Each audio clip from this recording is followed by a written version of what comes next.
mbele, lakini roho anakuambia kaa nyuma, kwa sababu kuna roho ya kukunyang'anya vitu zako. Ina ku make sure you don't sit where you're supposed to be. Because ask yourself a question. There is a seat in front of you, but you're not sitting on it. What does that tell you psychologically? Pastor Lydia, inakwambia nini psychologically? Kuna viti vitano mbele yako, hazina mtu, na wewe unakaa ya nyuma. Ni kumaanisha nini? You are confessing, I don't belong in the first front. I don't belong there. There is somebody who belongs there and hajafika. Sasa wakati wa baraka zitapatiano, utapatiwa where you belong. Did you get me? You get where you belong, because life is spiritual. Sema spiritual. Life is spiritual. Life is not what you think. Anything that you see around here, it was meant to be here. You seated here, you were supposed to be seated here 1,000,000 years ago. Bwana Yesu asifiwe sana. When the world, sasa huyu naye ni nini? Baba. So it was meant that way. So all these things happen in our lives. They just don't come. It's not a coincidence. Ati ulikutana, you are walking huko kwa barabara, mkakutana na mtu mlikuwa mnasoma naye class 2 na mkajuana. It is not a coincidence. There is a plan. And in a plan of God, he coordinates every move that you make in your life. Every move that we make. Kuamuka tu, hata hiyo kitanda umelalia. Hiyo kitanda unalalianga, ni bao zimetengenezwa. Na hiyo bao imetoka DRC.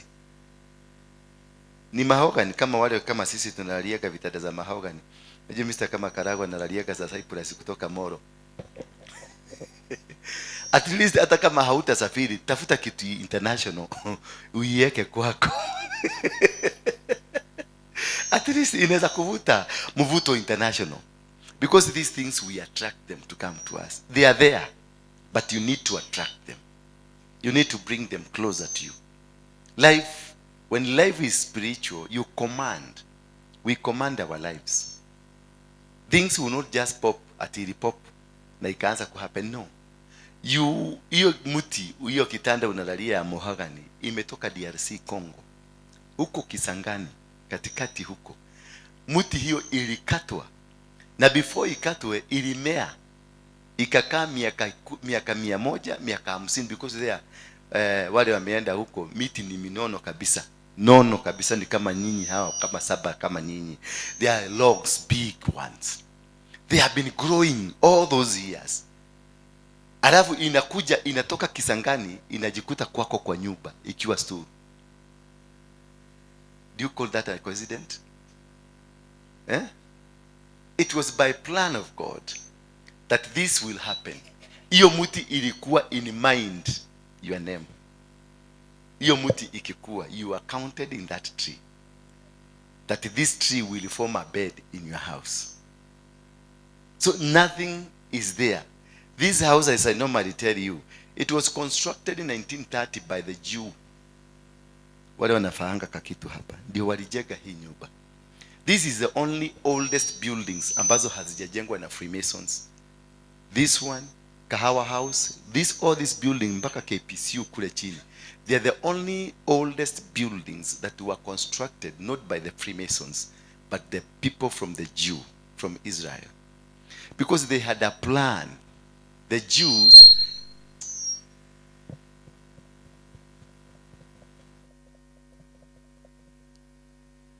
the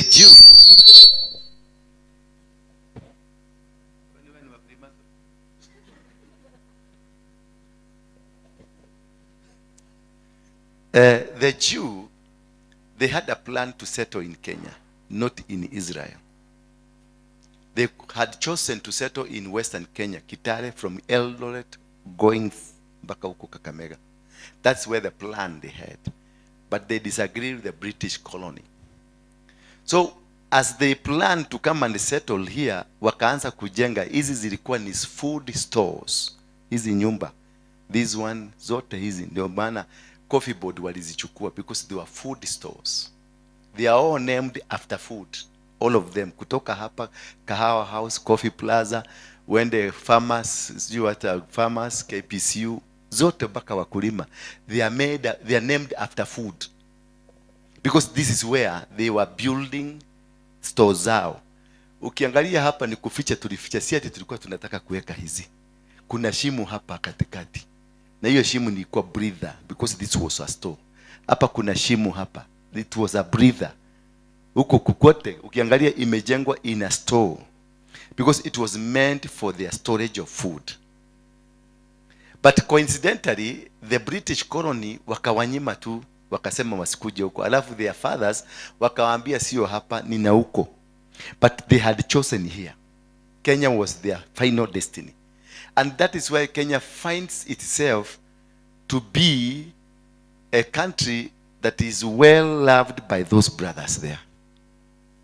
After the rescue of their brothers in Entebbe, it was done from Kenya. And that is what made Uhuru to become the president. I'm teaching things that you are not supposed to be taught. That is what made Uhuru to become the president. According to the Bible, whoever that will bless Jacob, God will bless him. Whoever that will stand with Jacob, God will stand with him. When Kenyatta volunteered this nation and the Kenyatta Hospital, then it was sent King George.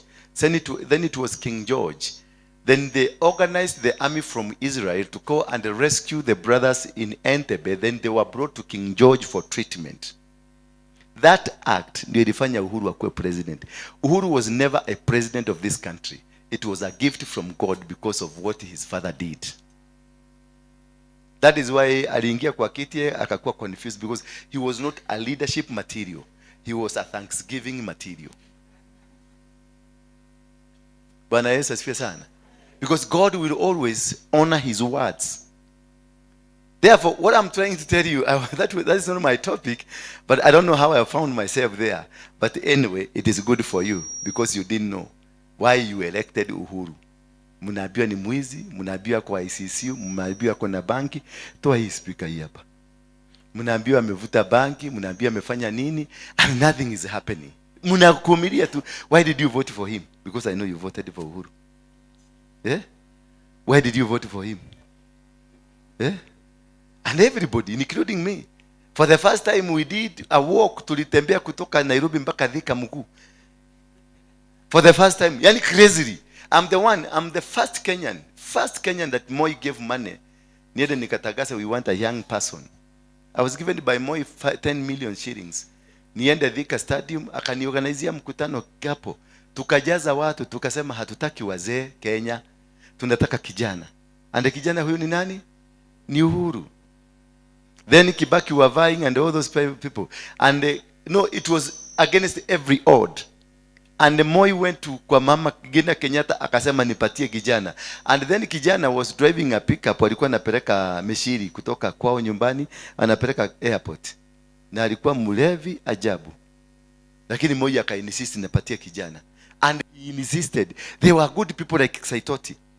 There were good people like, there are so many good people. Raila was there. Tinga. That is when Tinga came. And he was in the canoe. And he swallowed the canoe. Saitoti was there. Remember the Akama time? In Kasarani. The Akama time. And all these went against everybody because Uhuru lazima angekuwa president. An organized plan from heaven. So whatever that is happening in your life is well organized, well planned, and well orchestrated, that there is nothing that will go against. Nothing. Nothing will go against. Everything will go to plan. That is why you are seated here today. No, you are not here because you love me. I know you don't love me. Hamunipedi. Hata ukikuja umekuja ukijiuliza maswali mingi sana. Naenda kwa Waruinge, yule wa Mogeke. Huko ndio huko saa hii. Na huyo ndiye anakuhubiria saa hii. Bwana Yesu asifiwe sana. Na hakuna kitu unaweza fanya, utavumilia tu, nitakuhubiria na utapona. Na utaenda ukisema haki, modosho ne modo wa Ngai, we crucify good people. Because it was meant to be that. I never chose myself to be there. I found myself. I never chose. Mimi mama yangu na baba yangu walikuwa watu, yes, they were peasants and they were farmers. Kule nyumbani hatukuwa na pesa mingi, but we had a comfortable life. Mzee huko nyumbani akiwa na eka 20 si yako sawa. We were not that rich. It's only he was rich, this man was rich. He had 2 wives. Is that not being rich? And the 20 children. See, only rich. This man was rich. By the look of things, he was rich. Umeona? But when I came here, when I started all these things, I abandoned a life that was so good for me. Instead, nikaingia nikakuwa chokora. And that is the painful thing that I have ever done. That I left a home where we were comfortable, where we lived well, nikakuja huko Nairobi, nikakuwa chokora, nikakula kwa mapipa. You ask me the question. I met one of my cousins kwa barabara. Aliponiona alipiga nduru akatoroka because she could not imagine what is happening with their brother. And kule nyumbani walikuwa miambiwa ni kama nilikufa. You see, God will cause something just kwa sababu tungekaa na hawa watu kule nyumbani alafu nianze vituko kule nyumbani, either wangeniua because we have aunties who are witches, uncles who are witches, and some people in the village ambao ni wachawi tu wanakuroga for apparently no reason. Because every village wana wao wa maanko na maanti na ma friends huko ambao wanakuanga wanakuonea tu hivi for no reason. So God decided, and he knew, if I leave this guy here, these people will see him, and the eye of these people will destroy what is inside here. And this man was brought to Nairobi. My brother naye akapatwa na scandal ya wash, which he has never been into. Ni kukutana amekutana na huyu akamwambia kwa kodokorado de kwa besha na ni besha jega. Akaambia hebu endeleta shilingi 1000, ilikuwa then there was no 1000, zilikuwa hizi za 200 na 100. Akaenda akatengenezewa za 1000 lakini 100. Akaambia go to any bank. Mjamaa akaenda bank akakash huko pesa zikafanya kazi. Alirudi kuuza maprote, akauza mpaka vitu za na akakoni mpaka watu. Na akaambia ndio ukope. Pesa hii ukifanya hivi tukifanya hii biashara saa hii kesho utakuwa na 10 million na utarudisha pesa. My brother wacha aende interest free of borrowing from all his trusted friends wazuri. Friends alikuwa anaambia nimsaidie 1000 na anaambia tukutane kwa banki, anaenda nampatia. That's how he lost a good chunk of good friends. Pesa zote zikanyukuliwa. Na lipo zinyakuliwa wale sasa wakaanza kudemand pesa. Walipo demand pesa akasema akuwe na pesa, akashikwa akapelekwa ndani. Alipopelekwa ndani naye mwenye nyumba akasema hawezi kukaa, mimi siwezi kubaki huku maana brother yangu ni mkora. Nikafukuzwa. That is how I became a chokora. Nilianza kutembea na wale vijana niliona hapo walikuwa wamebeba gunia wanaokota mamikebe wanaenda kuuza. Na mimi nikachukua gunia nikaanza kuuza. Tukazunguka, tukaokota mikebe. Uzuri nikawakalia, nikawaweza. Nikawaambia sasa nitakuwa nikiwa kwa position, nikatengeneza nyumba ya karatasi mzuri, nitakuwa nikikaa hapa nyinyi Eden na mimi nitatafuta customer. So walikuwa naenda wanaokota wananiletea mikebe, mimi niende niuze niwapatie pesa. When you are a leader, you will always be a leader no matter what the situation. Bwana Yesu asifiwe sana. It doesn't matter the situation you are in. It doesn't matter where you are. Just don't look at your traits of your life. It will guide you. Itakwambia who you are.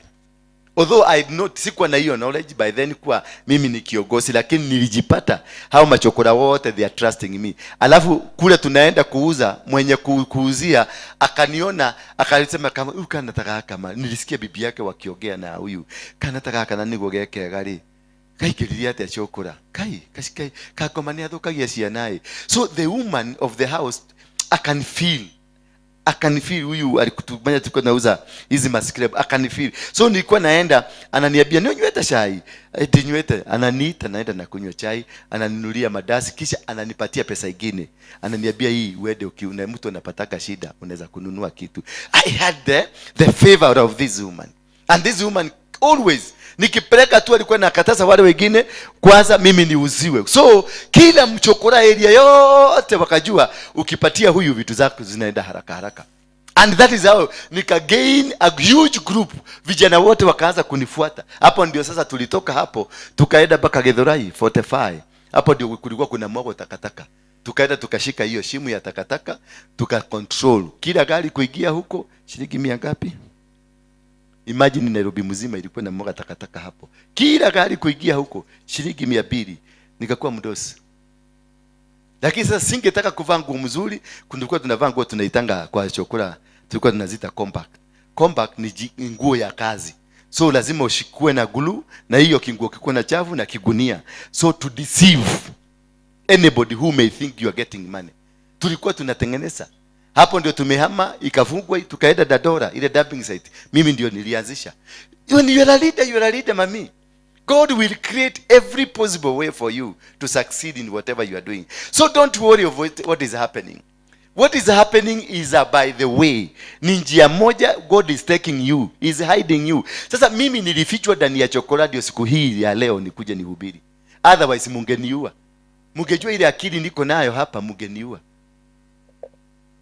That is what God did to Joseph. Kama Joseph angeendelea kukaa na familia yao, wangemuua. Maana hata baba yake is the one who founded the war against Joseph. Najua mnafikiriaga ni my brothers, but it is his father who started the war. And your father can ignite a war against your life. Na utiishi kutaseka sana. Kwa sababu alienda akaambia baba yake, nimeona kuna miti ingine inainamia ingine inafanya hivi, ingine inafanya hivi. Aliuliza swali gani? Ekaye oletwatha. Ekaye oletwatha. That is a warfare. Automatic. From your own father. That is an automatic warfare. Ekaye oleto ikarira. And that is how you begin. A battle begins with your mother and your father. A battle of your life. Does not begin from your enemies. It begins from your own parents. So that is why unaonanga tunabioga, don't joke around with your spiritual father ama your father. Ukiona baba yako amekuita, nenda tu lie down, unyamaze, akwambie utoke uende, utabaraka zake. Lakini ukienda unakaa leo muthere ndironire kanyumba gaka gaku nituuka guithia. Sasa mzee anaanzanga kufikiria kama unaona ni guko ndemurereire ri karona riu taitari na hakiri. You see, akifikiria that negative thought, your downfall automatically starts. Most of you here, you are being affected by your own parents. Not that because they hate you, they spoke just one word that has affected you tremendously. That whatever you are doing is not working because there is a word. That is what made Joseph to suffer. Yes, kwa hivyo utatukaria hata mimi, nitakuwa chini yako. That began a warfare. That word, it opened a can of worms. And from then, Joseph started struggling. Now, ndio unaona, for Joseph's life to start again, his brothers were sent, but he demanded, where is your father? Bwana Yesu asifiwe sana. When his brothers walienda huko, aliwatesa akauliza, where is your father? Mnakuwa na baba? Ako wapi? Ako na huko, endeni mumulete. Because he knew this man ndiye atafungua mlango yangu tena. Hallelujah. And when he came, that is when Joseph kazi yake ilifunguka na akakuwa sasa mdhamaki sawa sawa na akatawala. Kisha mpaka wakati mzee alikufa, akarudi akamsema nini? Wabebe mifupa ya baba yao warudishe Israeli. Bwana asifiwe sana. Sijui ni kwa nini nimewaambia hiyo story yote, kwa sababu sio hiyo, lakini I think it is because of what I'm going to teach. Leo nataka tuangalie 4 types of family foundations. 4 types. I think ndiko maana nimepatia na hiyo story. Simu ni ika kitu kana ngorota baba. Hii watu namna gani sasa? Mutike hoyere adu haya.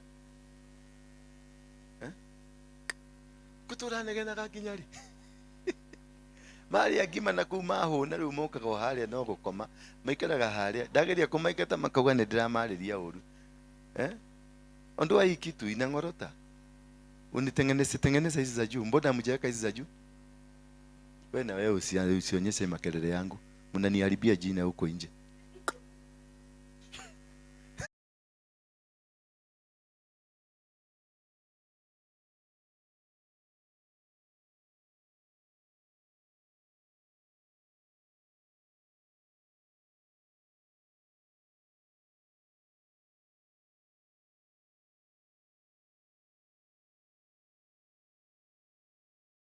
Bwana asifiwe. Hallelujah. Tengeneza hizi kamera hizi. What's wrong with you?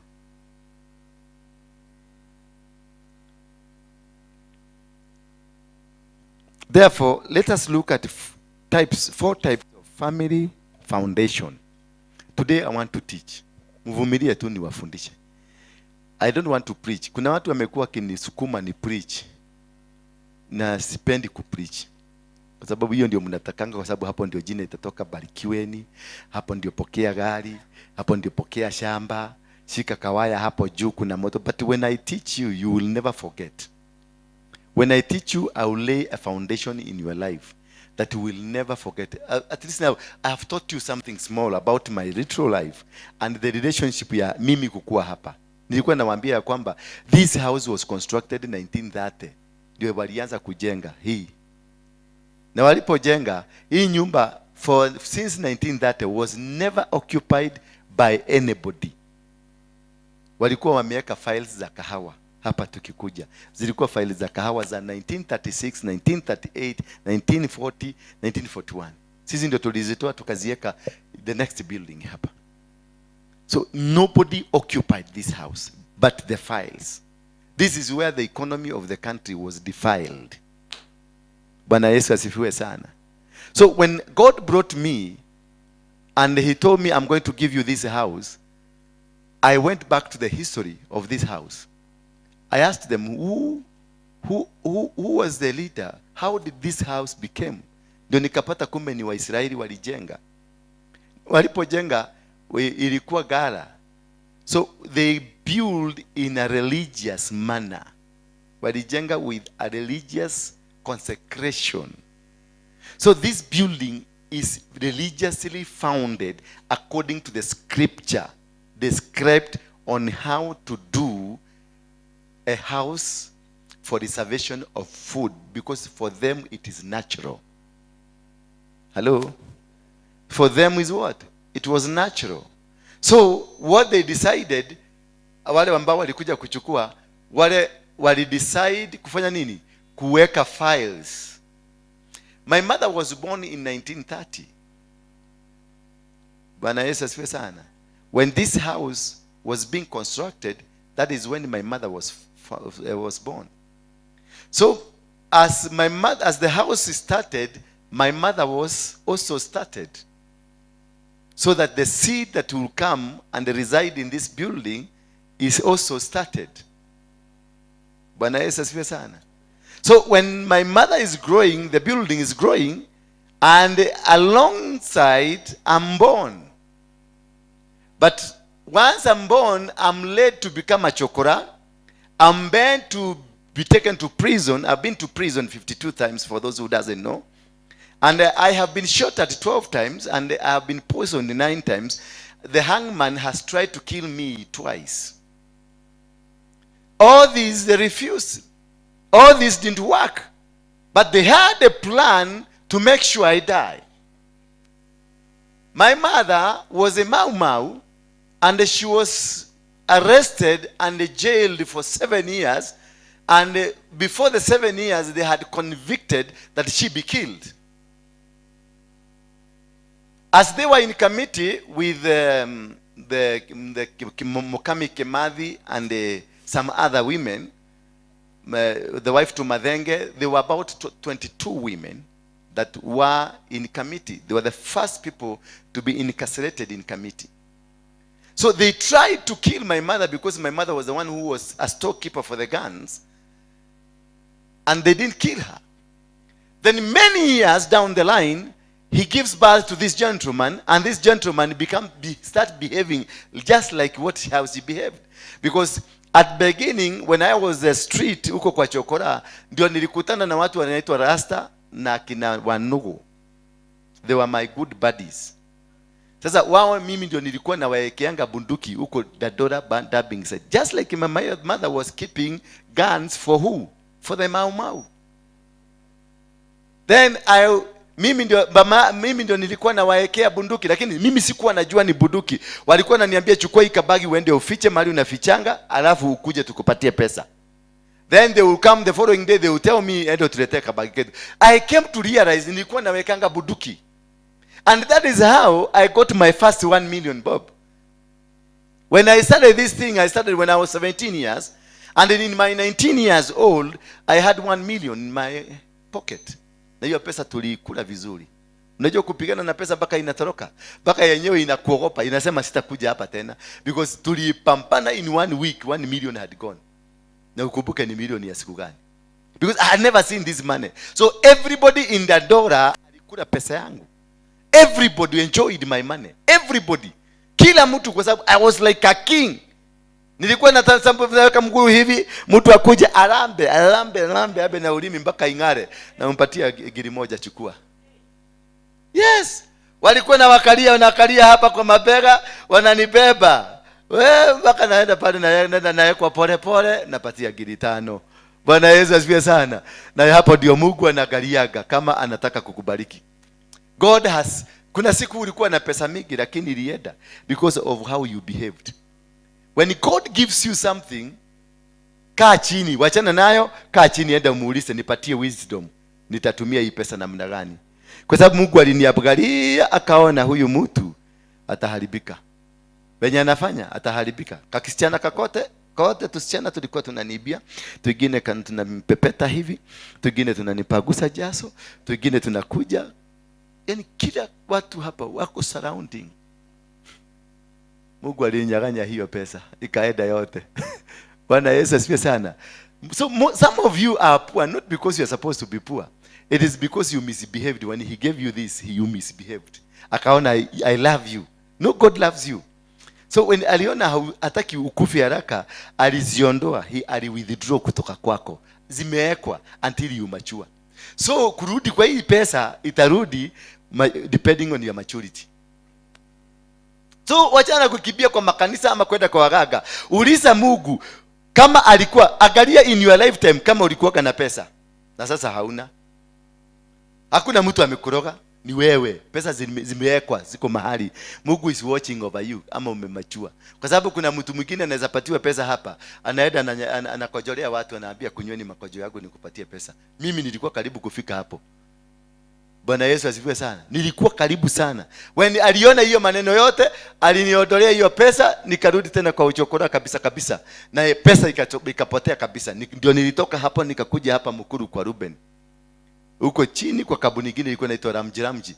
Sasa hapo tena kukaanzishwa dubbing site, but it was not as active kama ya Dadora. Sasa nikiwa hapo ndio nilikuja nikaanza kuwekea wamama walikuwa nakuja kuleta chang'aa. Huko wanaficha, tunawafichia, huko wanatupatia kitu kadogo. Hapo ndio nilipatana na mama mzee kuliko mama yangu. Akanichukua, akaniweka kwake. Akanikata kutoka kwa mfereji ya pesa. Kabisa nikafugwa. Kitu alifanya huyo mama, alinileta hapa Mpangano Street, kuna duka hapo kwa kona. Akaninunulia jini mpya ya Savco. Wangapi wanajua Savco? Akanisafisha na sikujua. Unajua tukiwa chokora hakuna haja ya kuvaa hardware. Sasa hapo ndio tulinunua dawa ya kwanza. Nikakuja ile ilikuwa na mishororo 2 hapa hivi. Bwana asifiwe. Sasa kutoka hapo nikakuwa mfuguo. Nikatolewa kwenye leadership. Nikawekwa kwa nyumba. Sasa kazi yangu ilikuwa to maintain the car. Bwana asifiwe. And I lost connection of everybody. So that is how God will, ukiona how you behaved with what he has given, the kind of blessing that he has given you, how you behave with the kind of blessing that he has given you, it will cause him to give you a promotion or a demotion or akupeleke mahali for more further training. Some of you are in further training how to handle money. That is why unalia. Hata ukienda kwa nganga, hata wazungu wote wa Amerika wakuja hapa, wana manabii, hata Benihini yakuja kuwekelea mguu na mkono, nothing will change. Mungu atakurudisha mpaka pale utapata salary ya shilingi 100 per day. Akuongezea upande kidogo 150. Akuongezea the process ambayo alikuanzia zamani, anakurudishia the same process. That is why ukina na mtu unaonekana uko na pesa na kwambia okay haigirie mwe. Igira tu, okatu. Kaikale hana rogaroge umode. Kalaha. Huyu mama alikuwa ametoroka kwa sababu ameambiwa na ruka huko. Lakini hata yeye ni umang'aa. Sasa kuna watu walikuwa wamekuleta hapa. Wachaga umang'aa hata wewe. Usitulete. Yes. Mupigie makofi. Huyu mama nampenda. Huyu mama alikuwa akiamka kutoka nyumbani. Anakuja tu town kutafuta mwanaume wa kuchapa kofi. Roho tu inamwambia fika tu town, utafute tu mwanaume uchape usikie. Akichapa hata anainua kasoda na kunywa venye amefanya kazi mzuri sana. So angalia, shetani alikuwa anataka kumrudisha huko.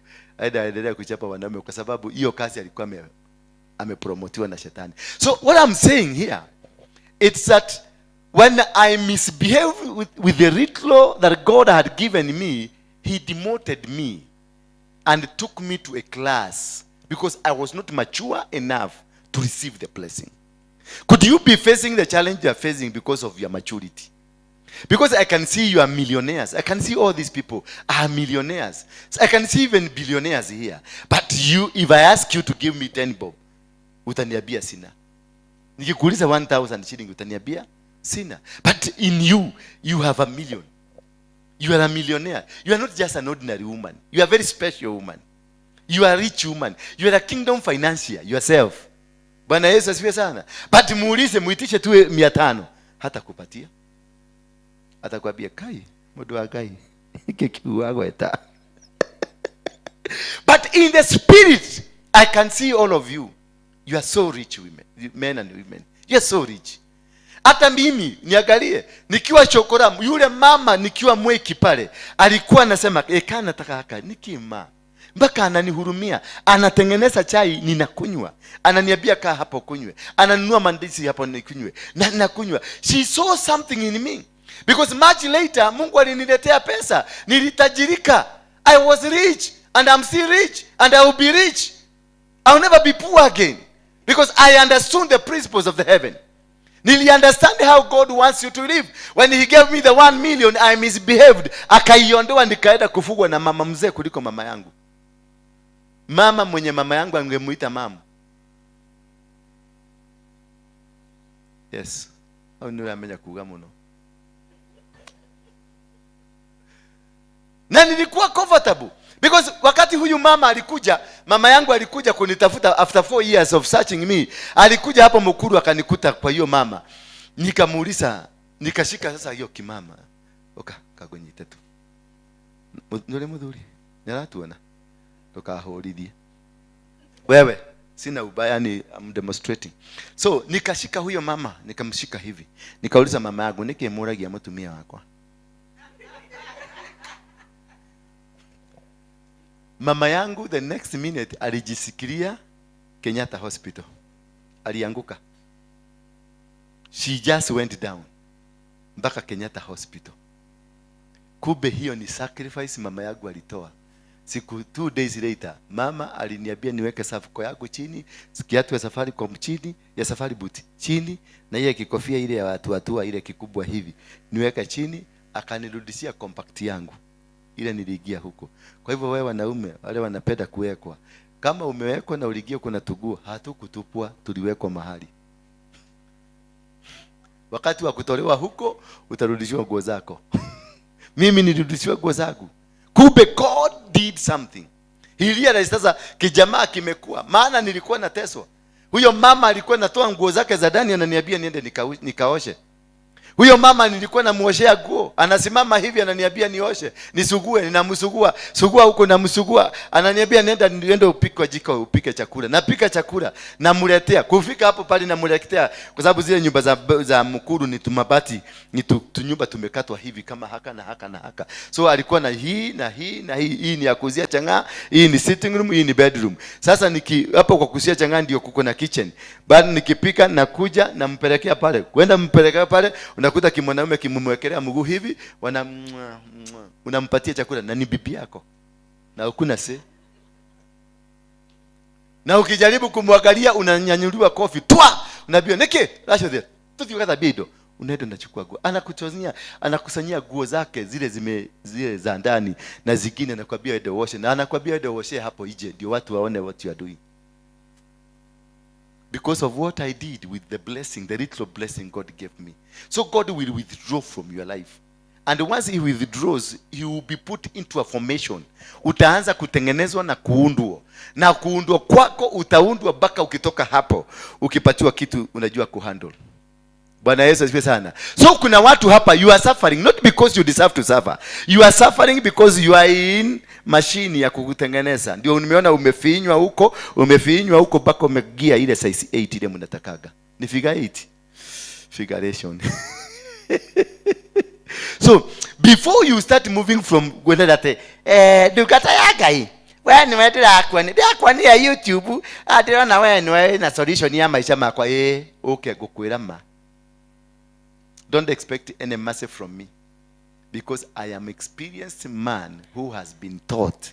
So I will tell you as it is. Na ndio naona kasibebelesagi mtu na sihitaji ati mkuje hapa kwa sababu nichukue pesa yenu. Kwenda na pesa yako. I know God will give me. Mimi sikuwa nahubiria watu when I got the first million. Ni wanogo waliiba pesa hapa Nairobi hapa benki fulani. Sasa wakati walikuja kuhesabia wakanipatia milioni 1. Ni mtu nilihubiria. You don't need to preach to anybody for you to get anything. You need only to position yourself into the position of blessing, and God will bless you. Just rectify your life. Just look back. Wenda jiangalie. Kuna siku pesa zilikuwa zinaflow mami. Kuna siku ulikuwa na tupesa. Yani hata nyumbani watu walikuwa najua, wakikuona wanajua shida zao zimeisha. Na sincerely shida zilikuwa zinaisha. Why now? Wewe sasa ndio umekuwa matatizo. Because there is a mistake you did. But before we look at those, kujua hizo mistake, I will come to teach you about the mistakes. Nataka tuangalie, could it be the family foundation in your life? Could it be ndio sababisho, ndio chanzo ya ile shida unapitia? So let us look at type number 1 of the family foundation. Type number 1 of the family foundation, it is idolatry. Idolatry. Are your parents? Like now Abraham, he came from his father, a father who was what? An idol worshipper. So Abraham is a blessed man born in an idol worshipping family. He's a man that is come to bring back humanity. A man that is coming back to bring the glory of man. But he is born where? He is born in a family that does not understand who is God. A family that does not care what is happening. A family that is so bad. Wengine hapa tumezaliwa na wamama machawi. Wengine hapa tumezaliwa na wababa ambao ni wagaga. Wengine maguka zetu walikuwa watu wabaya sana. But wewe haukukuwa mbaya. God, by the virtue of being born from a family ambao ni mbaya, it does not qualify you to become one. Only that God will pass you through. God will take you through a process that will make you a good person, that will make use of you to succeed in your life. Abraham, God knew this man I'm going to use. And when it came the time for Abraham to be blessed, what happened? Abraham was called by God and separated from his parents, separated from his family for their empowerment. The only thing that affects us, it is how we misunderstand the words of God, the promises of God, the arrangements of God. Because Abraham was told, go back and go to a place where I'm going to show you. Abraham alipofika na akaambia, do not carry any of your family members, because family members may be an altar in your life, may be the disaster. And that is why, because God wants to bless you, God will never bless us. There is no blessing for us. It is a blessing for you. It is an individual. We don't get saved. I get saved. Bwana Yesu asifiwe sana. Hakuna corporate salvation. It is personal salvation. So when Abraham was instructed, he was removed from comfort zone. Akaambiwa utoke kwa nyumba ya baba yako uende mpaka ile nchi nitakubariki. He was never shown, he was never told ni nchi gani anapelekwa, but he was told mpaka nchi ile nitakupeleka, huko ndio nitaenda kukubarikia. Because for God, he knew, if I tell this man where he's going, he will let the whole village know. And the whole village, baba yake akijua, and he was an idol worshipper, baba yake will be the first enemy, will stop him from becoming what God wanted. That is why God tells you, not all people are told the vision that you have. Not all. Don't tell everybody. If God has spoken to you, just keep it to yourself. If God has spoken to you that he's going to bless you, do not let the entire village to know that God is going to bless you. Just keep it to yourself. Keep it to yourself. Because you don't know who is your mother. Your mother can be the greatest enemy. Your father can be the greatest. And they don't need to be witches to bewitch you. You only need to quip. Moyo wake ukuulize, ekayo letwatha. Ekari atia. Koreda gutuate. Oreda gutua we no oregia pesa. That is already a warfare. Those negative words coming from your parents, that is already a warfare. So Abraham akaambiwa, jitayarishe uondoke mpaka ile nchi nitakupeleka. Na akaambiwa usibebe mtu wenu. Maana in your family there are people who are part of the covenant, part of the altar ya familia yenu. Ukiwabeba wataendeleza the altar to where you go. When Abraham again was taken to Mount Moriah, alipofika Mount Moriah, wale vijana alikuwa ameenda nao na punda, aliwaambia mbaki hapa, mimi niende na Isaac mpaka kumulima pale, tufanye madhabahu kisha tutarudi. Because they did not belong. It is not all people that you go with. Ati umekuja maombi tunaenda kwa Waruinge kunaomba. Don't carry your family members. Don't. Let you be a Moses. Every family has a Moses. And every family has a Judas. So if you are the Moses of your family, do it alone. Do it alone. Abraham, when he decided, then he was told to go, na akaanza safari ya kuondoka. Kisha ikafanyika nini? Akamchukua mtoto wa ndugu yake mwenye ndugu yake alikuwa amekufa, out of mercy. You see how we put ourselves into danger? And it's from that time, Abraham faced challenges after challenges. He was a man blessed by God. He was a man anointed by God. But he faced challenges after challenges. Mpaka imagine sasa wewe ni mke wangu alafu ninakupatiana kwa huyu jamaa na kuacha huko. Imagine, just imagine mume wako akikupatiana. Mwanaume, imagine ukipatiana mke wako unaenda tu unajua datika mtumia wako akakomona yake, because automatically alikuwa anampatiana wakitaka kulala na yeye walale na yeye, asafe moyo wake. Bwana Yesu asifiwe sana. Can you imagine sasa your husband amekuacha, ameenda, na your husband amekwambia danganyana wewe ni sister yangu. What security do we look for? Yaani wanawake mnatafutanga nini from men? The security. Now the security has been forfeited. Umepatiano kwa Karago na Karago ameenda akijua huyu wewe ni sister yangu, so we have no relationship. So umempatiana kule afanya nini? Hallelujah. Those are the challenges that follows us because of not following the instructions. Umeambiwa usiende na watu wa kwenu, umebeba mtu wa kwenu. Huyu mtu wa kwenu atakuwa disaster kwako. Ndiye atasababisha matatizo ambayo yote unaenda. There are people that you have to drop no matter how good they are to you. No matter whether they are relatives or not relatives. If God has given you instruction to walk alone, do it alone. Because God has a plan for you. God has a direction for you. God has a way for you that you are going to win this battle alone. He told Gideon that you are going to win this battle as a man, not as a corporate. Battles, spiritual battles are not won by family members. Spiritual battles are not won by corporate, by company members. Spiritual battles are won by are individually won. You can't win your spiritual battle with your brothers and sisters, with your wife. You can never win, because maybe your wife is the cause of the challenges you are carrying. It doesn't mean, sio lazima mtu akue mchawi, anaweza kuwa yeye mwenyewe ni madhabahu ya wachawi. That is why mtu anaitwa Lutu alitembea na Abraham na akabeba madhabahu ya baba yao. Mahali popote walienda wakiteseka. Mahali walipata challenges. Abraham faced challenge after challenge, moved with challenge after challenge, not because Lutu hakuwa mchawi, lakini alikuwa madhabahu ya kwao. It was a representation. And that is how God had warned him, do not go with any of your family members. Because all the family members already had been, walikuwa soaked in madhabahu ya baba yao. It is only Abraham mwenye alikuwa anaishi, just like David was. David was born by Jesse, but Jesse said, this is not my son. Why? Because David had to be protected. Kama wangejua David ni nani, ama hata Jesse angejua David ni nani, angemuua. But sasa he caused, like imagine Karago sleeping with this woman na usijue ni yeye, unafikiria ni yule mnalala na yeye. Is it normal? Ginyawe didimoko. Because when David, wakati mama ya David alikuwa amechukiwa sana na baba ya David sana, hakuwa anataka, na akadecide ataoa maid yake.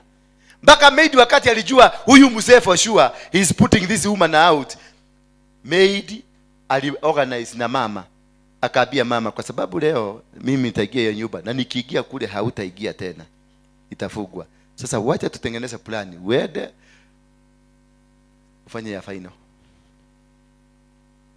Sababu mimi najua huko ni ndiramenya kuringana ule ndaigwa muthuri uyu akiuga ke ngoigwirete tutha tondu meidie no ni endete mutumia uyu muno, akapeleka wakaorganize. Sijui kama mzee alile ni johia hiru kanike, tondu I want to imagine how ati huyu ni mke wangu na huyu ni maid, alafu nitarara na huyu, nifikirie ni huyu.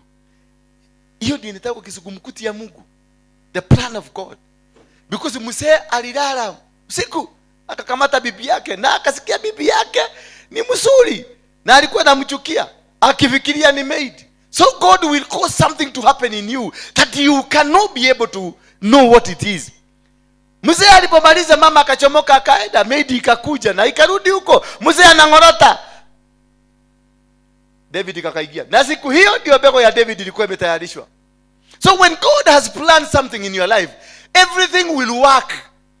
Kila kitu kitafanya kazi kulingana na taratibu na mipango. Bwana Yesu asifiwe sana. Kwa hivyo wakati David alipata huyu mama, wakati Jesse alilala na huyu mama, miaka hiyo yote hakuwa nadungana mimba, lakini siku hiyo ile sperm ilitoka ni ya mimba ya David. Na David kutoka hapo akaanza kuchukiwa, maana the man really knows for sure mimi nilikometa na mtu mioyo, na hatred ikaanza, na mwanaume akaanza kuzunguka akisema, si nilisema tu, mimi nilisema hii ni maraya, huyu akirimu maraya none na ihu nitagikometa nake, huyu akirimu maraya huyu wenu inogurage mu maraya huyu no bego ni yao, tondu no nginya bego ino ngiahithirwo. Bego ya Daudi lazima ingefichwa na ifichike. So the man was confused, hakuelewa, akachukia mtoto na ni mtoto ni wake. Kumbe Mungu alitaka hiyo plan iendelezwe, ikue, ndio David akuja kufanyika mfalme. Na wakati David alizaliwa ndio Samueli na yeye alizaliwa. So you see how God does things. Hana na yeye alikuwa ameomba for many days, watu wakimchukia, watu wakimwambia, mpaka Penina wakamchekelea na wakamwambia, wewe vie nako uthateno no tugire muno na mahoya maya maku maigi, until Hana na yeye akakuja akapata ufunuo, akaambia God is not looking for a child, because Hana was looking for a child but God was not looking for a child. Bwana Yesu asifiwe sana. Hana alikuwa anatafuta mtoto. Maybe you are looking for a job and God does not want you to look for a job. Maybe you are looking for a job uende uajiriwe na Mungu anatafuta wenye atakupatia biashara. Hana was looking for a baby. Alikuwa anatafuta mtoto, alikuwa anatafuta kitoto anyonyeshe mtoto na akeeto na shiana na mwana. Bwana Yesu asifiwe sana. She was looking for that pride of a woman, but God was not looking for the pride of a woman. God was looking for a prophet. Until when Hannah alipata information na clue, akaambia God is not looking for a baby, he is looking for what? A prophet. That is when Hannah changed his prayers. Na akaenda kwa Mungu akamwambia, Baba unipatia mtoto, na ukinipatia mtoto nitamrudisha kwenye madhabahu. Immediately mbegu ikakuja. Because she had not done it rightly. Hakuwa anaitisha kile kinahitajika mbinguni. Lazima ujue jinsi ya kuitisha kile kinahitajika mbinguni ndio kikuja, maana wakati wa hicho ndio ufuko sasa. David was there, amekuja. So a prophet to anoint David lazima angetengenezwa. Bwana Yesu asifiwe sana. So it doesn't matter how you pray until you know what you are supposed to pray for. That is when God will bring it to you. Kwa hivyo maombi mengi tumeomba and nothing is working. Why? Because we are asking for what is not needed this time. Hallelujah. Until you ask that which is needed, lazima uelewe majira na wakati. God is a God of time and the seasons. And he operates within a season because the season has come. And that season inataka wakulima. Na kama si wakulima, hauwezi kwenda kuitisha watu wa mekanika, hawatakuja kulima. Kwa hivyo the season ni ya wakulima, itisha wakulima. Bwana Yesu asifiwe sana. And this is what has caused us a lot of problem. And that is why Abraham alikuwa ameambiwa atoke kwao na asitoke na mtu wa kwao, maana atamuderail in the program, because God has already initiated a program where he want to bring mankind back to the glory ambayo alikuwa amepanga. Bwana Yesu asifiwe sana. So the mistake Abraham did, alibeba Lutu, na alipobeba Lutu, vita za kwao zilimfuata. Shida za kwao zilimfuata, matatizo ya kwao yalimfuata. Angalia, ameenda ameshukuliwa bibi, ndio huyo ameenda. Only that God knew this is a man and this woman ni watu nimebariki. Akatenda kitu, switch off. Kama shini kahuya wazee. When they tried to do it, ikakataa. Hallelujah. So God will protect every way, because already you have been chosen for a moment.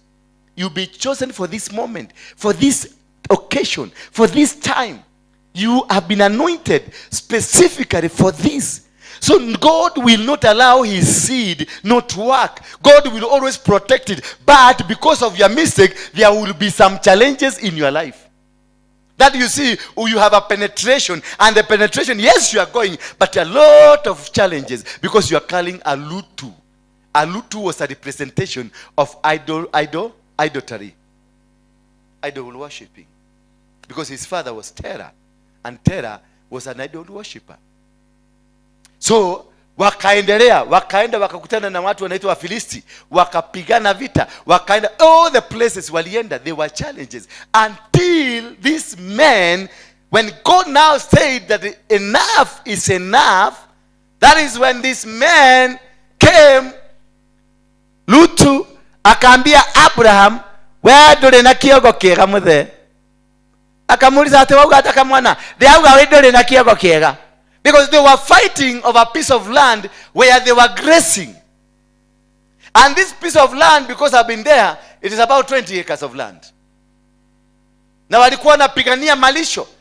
Aka kajamaa kumbe kalikuwa na ng'ombe zake, na huyu Abrahamu na ng'ombe zake, but kajamaa ndio kalikuwa kanatumwa kwenda kuchunga, mpaka kakafikiria Abraham is blessed because of me. The people who are not in your life, the people who are standing in your life against what's supposed to happen in your life, they will always oppose what you are doing. They are there to monitor you. Those are what we call the monitoring spirit. Lutu was a monitoring spirit in the life of Abraham. And he wanted to make sure that Abraham does not succeed. Abraham does not go anywhere. Sasa wakati ilifika wakaanza kupigana, wakaanza kungangania the plot, 10 acres, 20 acres of land. They were fighting over it until such a time Abraham akasema enough is enough. At some time lazima tuseme enough is enough in our life. Bwana Yesu asifiwe sana. Abraham told Lutu, I'm not going to contain you anymore. Keep off my life. There are some habits that you must tell them today. Keep off my life. Bwana Yesu asifiwe sana. The habit kama hii unaona sasa hapa, you must tell it, keep off my life. Because it is a very powerful message, and it could be the message to deliver you from the life you are living, and that is the time they led you to sleep. Bwana Yesu asifiwe sana. That's the time they led you to sleep. And now it imeruka. So how do you know, and how will you know to activate what God said about your life? Bwana Yesu asifiwe sana. So when the time came for Lutu to go, Abraham made a broad decision.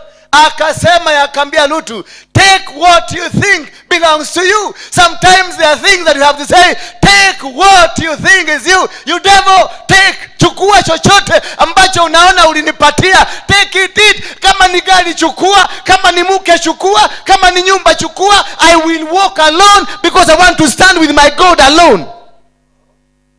You make a decisive decision. When David faced Goliath, he saw this is Goliath. Everybody was scared of Goliath. Everybody didn't know how can you start fighting this giant of a man. But David went there and he made a decisive decision. He knew this man can crush me. But if I come with my God, this man cannot crush my God. In me, yes, I know this for sure. Kuna kitu naangalia hapa siwezi. Lakini unasema Mungu wangu akikuja hapa atapigana. That is what he did. He knew for him, for sure. His brothers mocked him. Everybody, his father, tried to move him from there. And even Goliath himself as Kawiga kaneke kareda. Aka kaubwa kanataka nini? And because he knew, yes, he is an equivalent of that kadog, he removed himself. Sometimes to fight these battles, remove yourself and let God do the job. Remove yourself. Do not just be there. Na pepa, na kemea, na angamiza, na kondoto, na koto. No, let God do his job. Surrender to God. Abraham, when he realized that this is beyond me, he told this boy, carry anything you think belongs to you. Take it away from me. Go away with it. Kajamaa kakachukua zile ng'ombe mzuri, kakachukua mbuzi mzuri, kakachukua ngamia mzuri, kakachukua hata ardhi mzuri. Na kakahama nazo. Na kalipohama nazo, Abraham kuna siri moja alikuwa najua. Just like David, he knew it is not me, it is my God. Abraham knew that I'm carrying the blessing. Tell your neighbor, I'm carrying the blessing. So they can't be able. The moment you know you are the one carrying the blessing, there's no warfare fashioned against you that will do anything to you. When they all along try to kill me, it's not that I nilikuwa na hepa. Hizi marisasi zimepita kwa mwili yangu. Hazikuguza mfupa, zilikuwa zinararua nyama. Lakini all along, God was doing something. Alikuwa na maneuver, alikuwa na chenga, alikuwa na chunga, mpaka nikasurvive, mpaka nikakuwa. Wakanipeleka jela, wakasema ninyongwe, mashini ikakataa.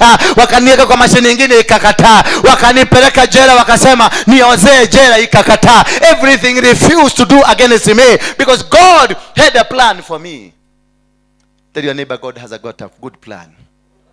A plan not to destroy you.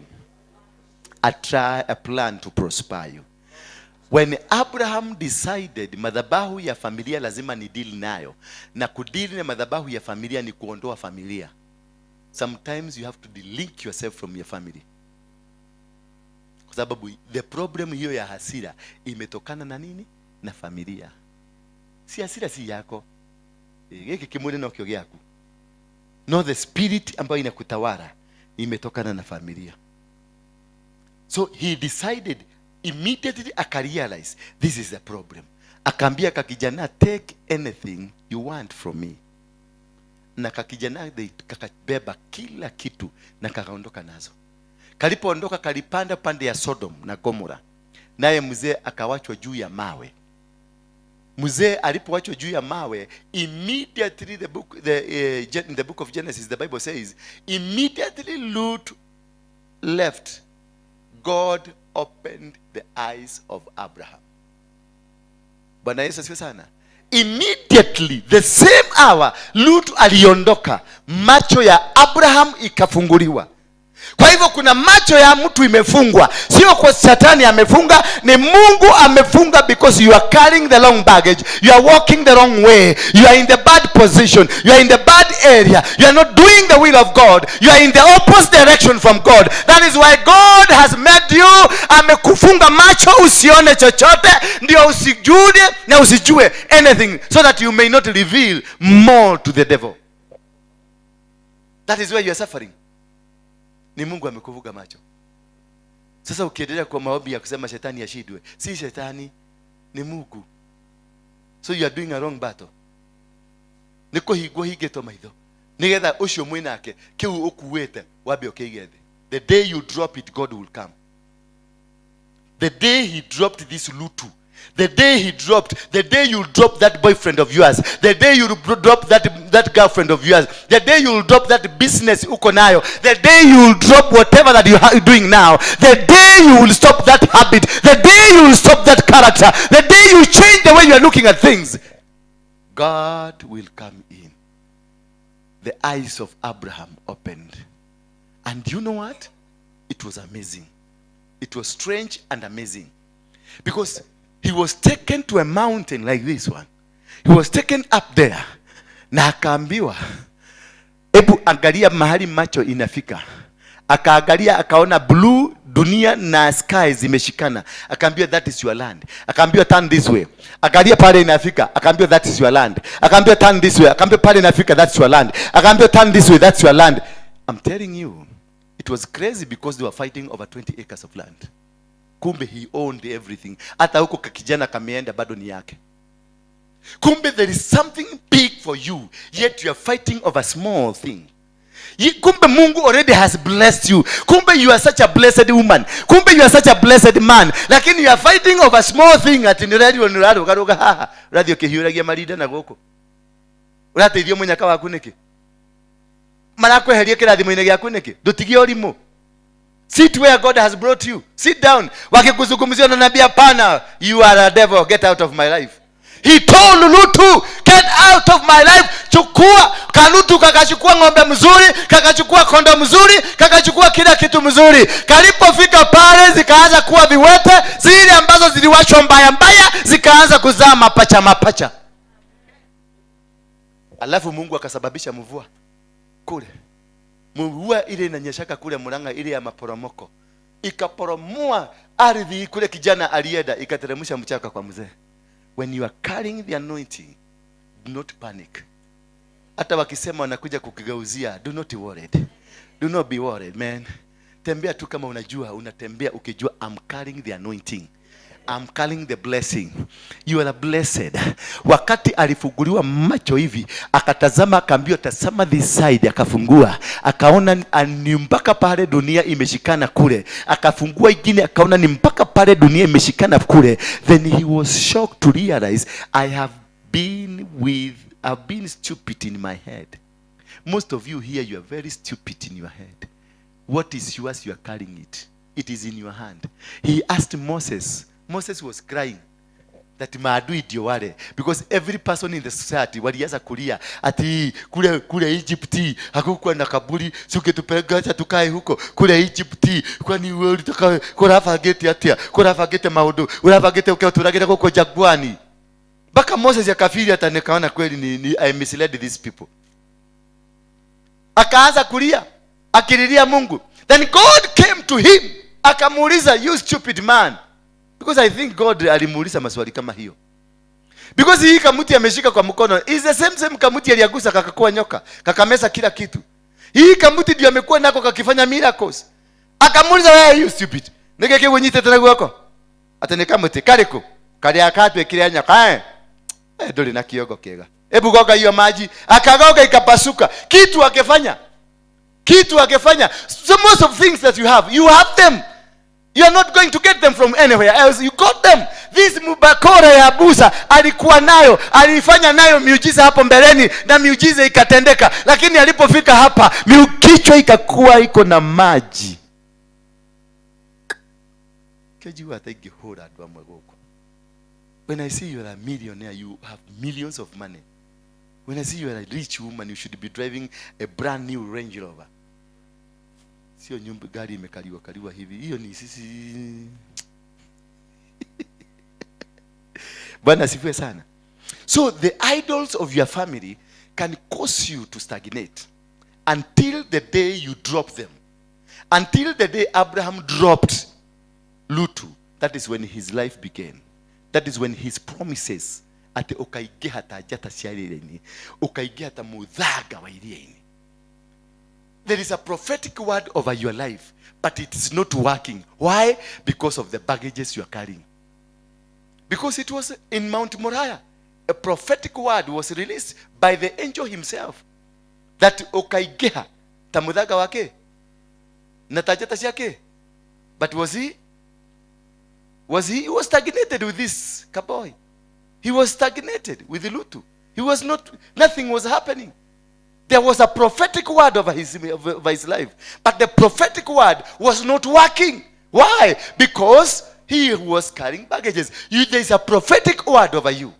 There is a prophetic word that you are going to become. But because of the company you are in, because of the people you are working with, because of the illicit life you are in, nothing will work for you. Until I told my Najenga we are not anymore going to walk together, that is when God came to my life. Bwana Yesu asifiwe sana. I had everything that I needed in life. I had everything. The security, the money, the people, the good girls, whatever that I wanted in my life. When I was the king of Mungiki, I had everything. All girls were mine. All girls were mine. And I will come and point at you here now. Tunaenda. And that is final.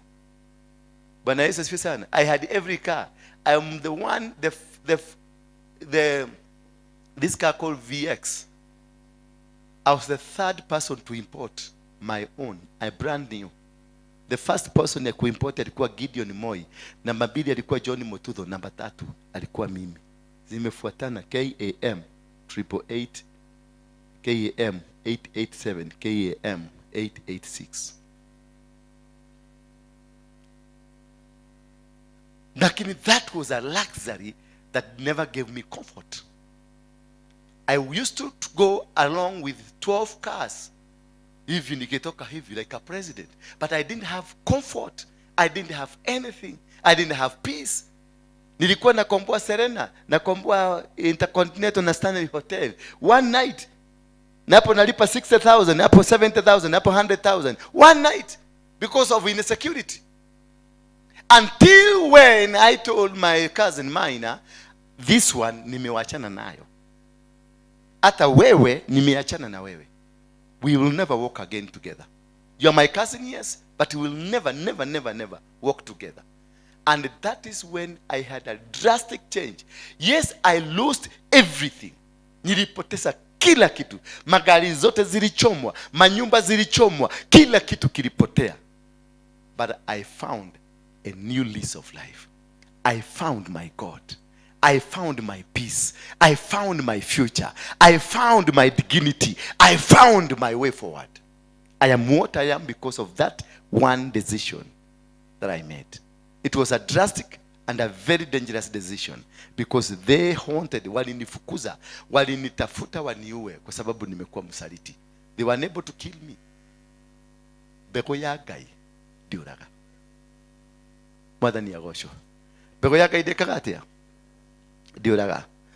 In the book of Ezekiel 14 verse 3, Son of man, these men have taken their idols into their hearts. You see? Ezekiel 14 verse 3. Son of man, these men have taken their idols into their heart. That's what I'm telling you. Don't walk with your brother. Don't go looking for God with your brother. Usiende na brother yako kutafuta Mungu. Usiende na sister yako kutafuta Mungu. Nenda utafuta Mungu peke yako. Tafuta Mungu peke yako. Because your brother could be the one. Na unafikiriaga ni huyu mama neighbor yako. Ni watoro akorogaga. Todo ni okeraga rushini mugatungana ke hau. Could be your brother whom you love. Ambao unampenda. Kumbe ni hirisi alikuwekea ndio kwa maana unampenda. Bwana Yesu asifiwe sana. So when you go alone, God will reveal himself to you. He will tell you, ne brother yako, ne Kenyajui wani. But msasa Kenyajui ndio mnaenda naye unamwambia Kenyajui, nienda kulitafuta ule ananirogaga. What will happen along the way? What will happen along the way? Utakutana na accident ukufe. Because amejua, ni alenda kweruta. Until the day Lutu was sent off. Until the day they said, Abraham told Lutu, you are a son to my brother, but I don't care no more. Get out of my life. That is when macho yake ilifunguka. God is waiting for you. Kufungua macho yako. God is waiting. So this thing, the Son of Man, these men have taken their idols into their hearts. It is in their heart. So you can never be able to remove it from their heart. Can you? Son of Man. It is in their heart. They had and put wicked stumbling block before their faces. The wicked stumbling block. They are in their faces. And therefore, they are not able. Should I let them inquire me at all? Should you let a witchcraft to come? Uli amekuroga ati sasa aende uende ukamuulize. Uende ukaulize huyo mwenye amekuroga. Ati ni nini shida, nini kuna shida. They know you igeumatia. Na nuo kuohete. Atakwambia chukua hii kamuti. Chukua nini? Hii kamuti. Wakati nilienda kwa muganga, hapa Matu. Nilikuwa nataka kutafuta kitu ya kuzuia polisi wasinione, wasinishike, because it was too much. So wakati nilienda kwa hiyo mama, nikimama kinono, kichafu kinanuka.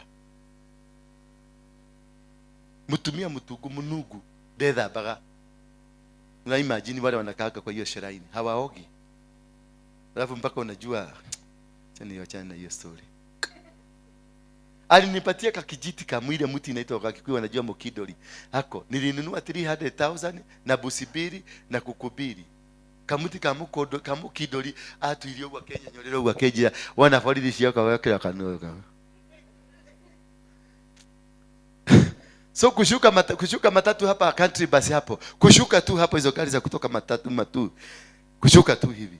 Kumbe askari wa flies wale wa patrol walikuwa napita. Walikuwa naenda hivi wakipula mila zao. Nikushuka tu hivi, kitu ya kwanza nilikutana na hao. Askari mmoja anaitwa Mongagi akaniambia, "Hai, mkubwa bali." Nikamwambia mzuri sana. Nikienda kuchomoka kaniambia hebu kidogo. Nikasikia radio, "Hala. Tuko na Waruinge hapa." Nilisikia arrest him immediately. Wah! Niliposikia arrest him immediately nikaweka mkakijiti kwa mdomo.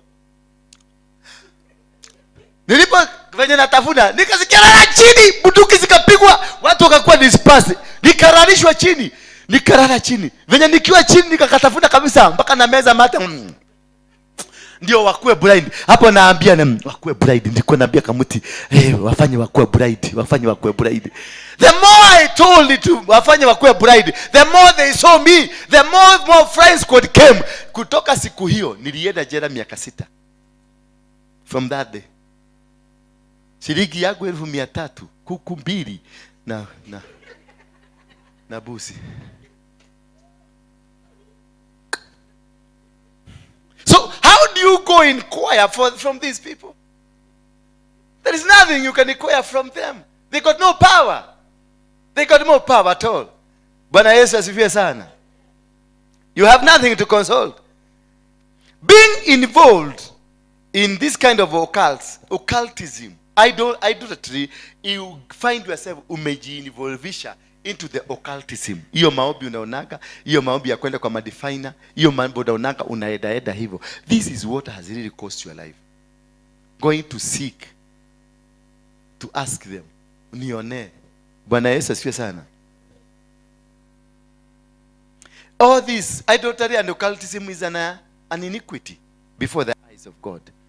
20 type number 2. I think I'm going to finish the muko na haraka leo?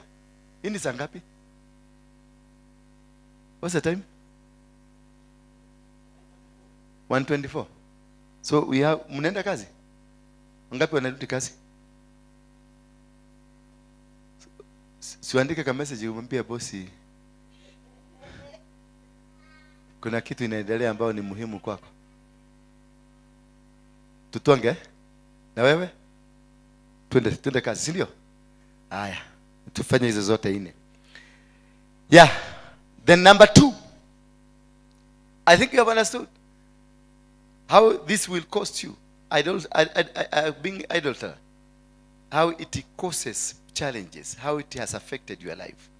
Number 2, sinful patterns in your life. Sinful patterns in your life. These are real big challenge that causes you to suffer. How do we look at this? How do you know that you have this sinful pattern in your life? Being prone to certain sins. Kuna sin unajikuta, they are just working around your life. There is a sin. Unakuta tu umesema kutoka leo ni digoshoka kwehia, digoshoka kwagana, digoshoka gukoma na ando, unajikuta tu kwa hiyo. Yaani venye umemaliza statement yako ndio unaona ka message kanakuja. Kile kijamaa kinakupatia ka shilingi 10,000 kinapiga simu. Hata weko na iko dakija kuma Mombasa weko ukatonywa chai unaenda unakuja town mmoja tokonywa Serena. Hujaifika Serena, unaenda mpaka Serena. Unanunuliwa. Kutoka hapo unajikuta girigiri. Kutoka hapo unajikuta mahali umelala mpaka 3 days. Ukimaliza 3 days ndio unaanza kujiuliza ini kimadireka. Ndio unaanza kupigia pasa kwa simu. Modo agai. aliyokiwa kemwanie maisha maya nene metonema. Na akimaliza kazi yake, akikumalizia, hata hakuna duru atakupatia, lakini mtaona mmespend 100,000, lakini hakuna hata kitu atakupatia. Atakupatia fare ya kurudi nyumbani, because alikuwa anakuja to play part of the patterns of sin that are in your life. Factors that lead to this, it is because of sinful strongholds that are not broken. Factors that lead to this to happen is because of the stronghold, sinful stronghold. Zile zilitokana na wazazi wako, zile zilitokana na shosho. Guka yako alikuwa na wanawake 20. Usifikirie hiyo ni madhabahu ya usherati katika boma yenu. Usifikirie hata wewe utakosa, utakuwa na bibi mmoja kwa sababu yeye ni pasta kama Dora, lakini huko nje unafinya tumoja huko nje. Na kale unafinya kana kujaga kametoka Amerika, kana kwambia tuende Mombasa, kuna plot yangu nataka tuende tukaiombea huko. Mnaenda mpaka huko Lamu, itabidi mulale. Anakwambia nini nenywa kawa ini kanini nikoje tekelea moto wa Ngai nini nenywaga. Naye mkikaa hapo umekunya fanta zako mpaka zimekuwa kali, unasema doke kejue tu katoti kamwe. Ukikula katoti kamoja unakula katoti kengine, ukikula kengine unakula kengine, the next moment mnajikuta in honeymoon. Hai mbembe. Hapo ndio mnasema mimi nimeokoka na mimi ni unajua sasa huyu ameokoka. Ndio kwa maana mlikuwa mnaenda kuombea shaba na mimi nimeokoka, mimi ni pasta. Mnasema nadhani sahani mbili ambazo ni clean hazipakanagi chafu. Bwana Yesu asifiwe sana. It is not you. Ukifuatilia vizuri utapata baba yangu alikuwa na wanawake 10 na ngapi, ama wanawake 2 ama na wanawake. My father had women, or my grandfather had women. The sinful kind of life that they lived, it is the same sinful life I am living, because they installed an altar of sin into me. That is why tumesoma hiyo ingine that they are carrying it into their hearts. It is in them. Bwana Yesu asifiwe sana. So the sinful, until you break that kind of culture, until you break, my grandfather alikuwa na 18 wives. My father had 2. The brother to my father had 5. The other brother to my father had 6. It is only my father who had few. Lakini mimi nilikuja nikalipishia baba yangu. Nilikuwa na zaidi ya wanawake 500. Because every beautiful woman was mine. Sio lazima ukae na wao kwa nyumba. If I sleep with you, you become my wife. Yeah? Ulisikia wakisema hivyo? They didn't know how to say no. It was not about saying no. It was about pride. It was pride to have many. It was pride. Hallelujah. Bwana Yesu asifiwe sana. And unajua nyinyi wanaume mnatakaka, wanawake mnatakaka mwanaume mnasikia anaguruma hichi. So until you break those things, until I was being taught, until nilifundishwa nikaambiwa hii madhabahu umeona umelala na wanawake wengi na umezaa watoto wengi, maana I have more than 18 children. Wale ambao unajua sasa ni 18, but I am hearing kuna wengine wanaweza jitokeza. So but in any case they are my children. If truly they are mine, they are mine. I cannot damn them. It is a blessing. It is me who made the mistake, not them. So I cannot. Siwezi katata ukisikia kengine ugethina kukwanyu geshagi ukienda kwenu ukambani upatane na msichana alikuwaga hapa Nairobi na aseme huyu mtoto ni wa Waruinge. Angalia tu sura. Ukiona sura, watoto wangu lazima wanitoe picha yangu. Sura. Piga picha, nitumie, nitakwambia kama ni wangu. Na kama ni wangu usiwache niletee. Niko na pesa ya kusaidia mtoto wangu. Yes, niko dena pesa. Tia nyo mzee asiana. Tetonoana ndogeda tonurage ile mutumia, ndogeda amenya ciana ile akoragwo nacio. Utakwenda. Wewe bibi utakwenda. Hii ni damu yangu, wewe ni relationship. Nimeongea baya hapo. Don't throw away your blood. You men, don't be stupid in your head. Wewe uko na watoto? Uko nje?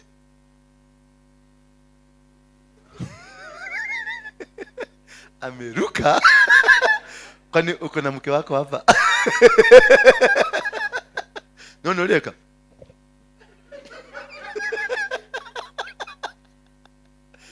Baba, kama ulikuwa na mtoto huko nje, that child can cause a problem in your life forever.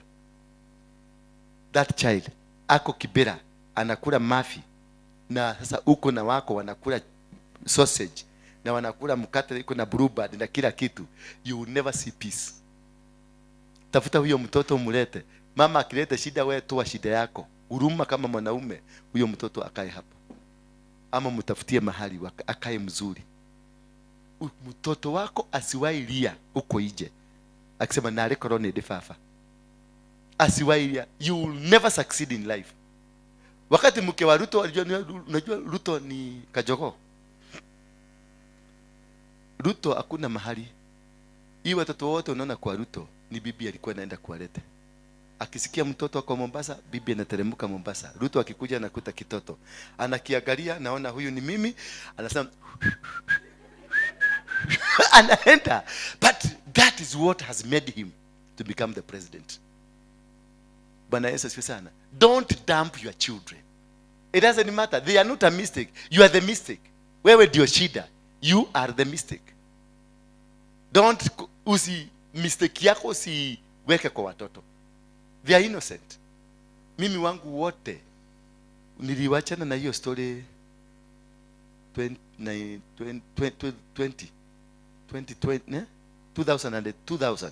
year 2000 ndio naita 20. Hapo ndio niliachia hizo maneno. Sasa ukiletwa tuingine tu hapa juu, hiyo sio yangu, hiyo nitakataa.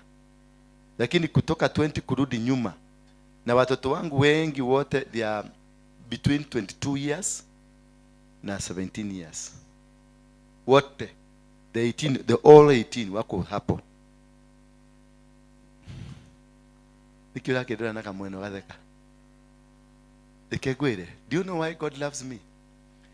Najua ni kwa nini nasisitiza kwa hiyo? Because nimerealize there is a spiritual mistake I did. Now I'm confessing so that God can forgive me. I'm not telling you usikie. Naitoa kabisa ndio itoke. Ndio Mungu aisikie. That is why I normally speak about my life. Not for your consumption. Not for you. Hata wachana kucheka. It does not affect you. It is me. Nikihubiri hapa nakubushagwa kitu. Nakumbuka kitu nilifanya.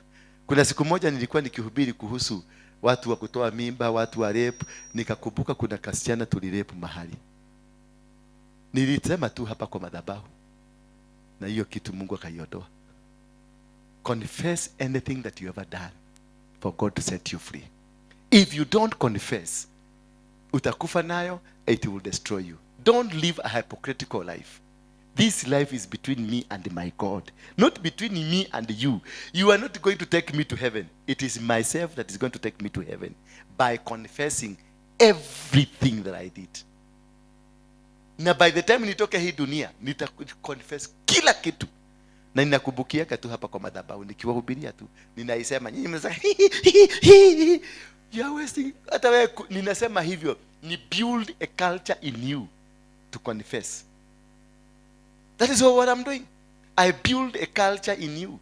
Yeah, confession. Confession got power. Confession will set you free. Confession will make you a relationship between you and God to come closer. So therefore, until you destroy these strongholds so that you can be set free, e.g., the sexual sin, this may be bigger battle if are ignored.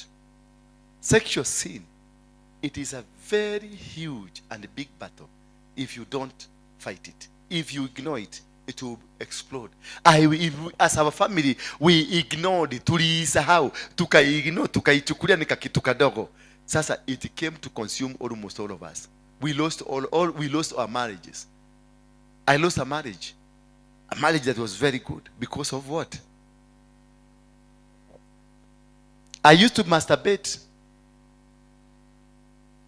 nikiwa kijana mdogo because of that sexual sin. Nilimasturbate. Kama hujai masturbate, kuja nikuonyesha venye wanafanyanga.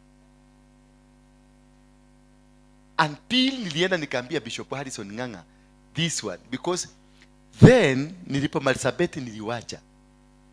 Juzi tu my son akiwa form 2 at the same age nilikuwa na masturbate, nikaitwa shule, nikapigwa shule simu, nikaambiwa kuja. Nikaenda. Kwenda huko nikaambiwa sasa kijana yako amefanya mambo hapa. Nikamuuliza mambo gani? Kwa sababu one thing nilikuwa nafikiria ni homosexual. Wakaniambia sio hiyo nafikiria, kuja tuende. Nikaenda, tukaenda kwa kitanda yake akiwa kwa klasi. Tukakuta ametoboa kama mattress mzuri, amekatengeneza, imekuwa kitu mzuri. Na nikaona this is exactly what I used to do. Exactly what I used to do. Sir, mimi siku, I never taught him, but the spirit that he was in me nilimuimpatia. The way I was discovered, that is the way he was discovered. You see now? So these things, not until you just don't ignore. Kama kuna kitu ulikuwa nafanya, if you used to do masturbation, ama umewahi kujisugua na kidole, Bwana Yesu asifiwe sana, go and renounce it. Come to the altar like this one, to a sacrifice, renounce it, because your daughter will do it. Your daughter will do it. And you don't need to be there, because there is a spirit that was in me. This spirit nikiichukusa sana, hata baba yangu lazima alikuwa nayo. Kwa sababu baba yangu alikuwa na hanya sana. Na kama kuka yangu alikuwa na mabibi hao wote. Unataka kuniambia na alikuwa mpiganiaji wa vita. What was happening in the bush? Wakati walienda kwa kichaka miaka 3 bila kuonana na mwanamke. What was he doing? Nani mwanaume? He must have masturbated. Hiyo ni mahesabu yangu nafanya. Kwa sababu walikaa kwa kichaka bila face to face with mwanaume na mwanamke. Kwa sababu hawageguza mwanamke. So what was he doing? Owing to the fact that alikuwa mtu ako na wanawake zaidi ya 18. Meaning ni mwanaume alikuwa na tamaa ya kugoga hapa na hapa. Hebu sasa weka into calculation. Pythagorean theory. Inaitwa Pythagoras theory. Weke y squared na x squared plus uone what was, alafu utengeneze hiyo formula kutoka kwangu, uirudishe na nyuma. Tulitoa wapi hiyo kitu? Kwa hiyo mzee. Bwana Yesu asifiwe sana. So wacha kuangalia wada sasa hivi. Rudisha, ufanye Pythagoras theorem, urudi nyuma, weke y squared x squared times y by x what hivyo. Hiyo hesabu nilikuwa naijua, lakini ndio ilifanya nianguke hesabu. So those are these are the kitu sexual sins ambazo zina also kuna vitu zingine ambazo zinaweza contribute, ambazo ukitaka kujua whether you are operating in this sinful patterns. Another sinful pattern ni my friend here, anger, the spirit of anger. Another one, the spirit of rage. Another one, the spirit of worry. Unakutaka mtu anakuwa worried, unamwambia kitu, anakuwa worried tu. Ndio tunali haria, anakuwa worried. Unamwambia tutashida, tutakuwa, but they are worried. They are ever worried. And also the spirit of greed. Tamaa. Unakuta tu mkoroko ndio imekushika, mkoroko ndio inatembeaka na wewe. That is a spirit. That's a sinful pattern in your life. Na utaipata watoto wako bado watakuwa nayo. Ingine ni the spirit of unbelief. The spirit of unbelief. Unbelief.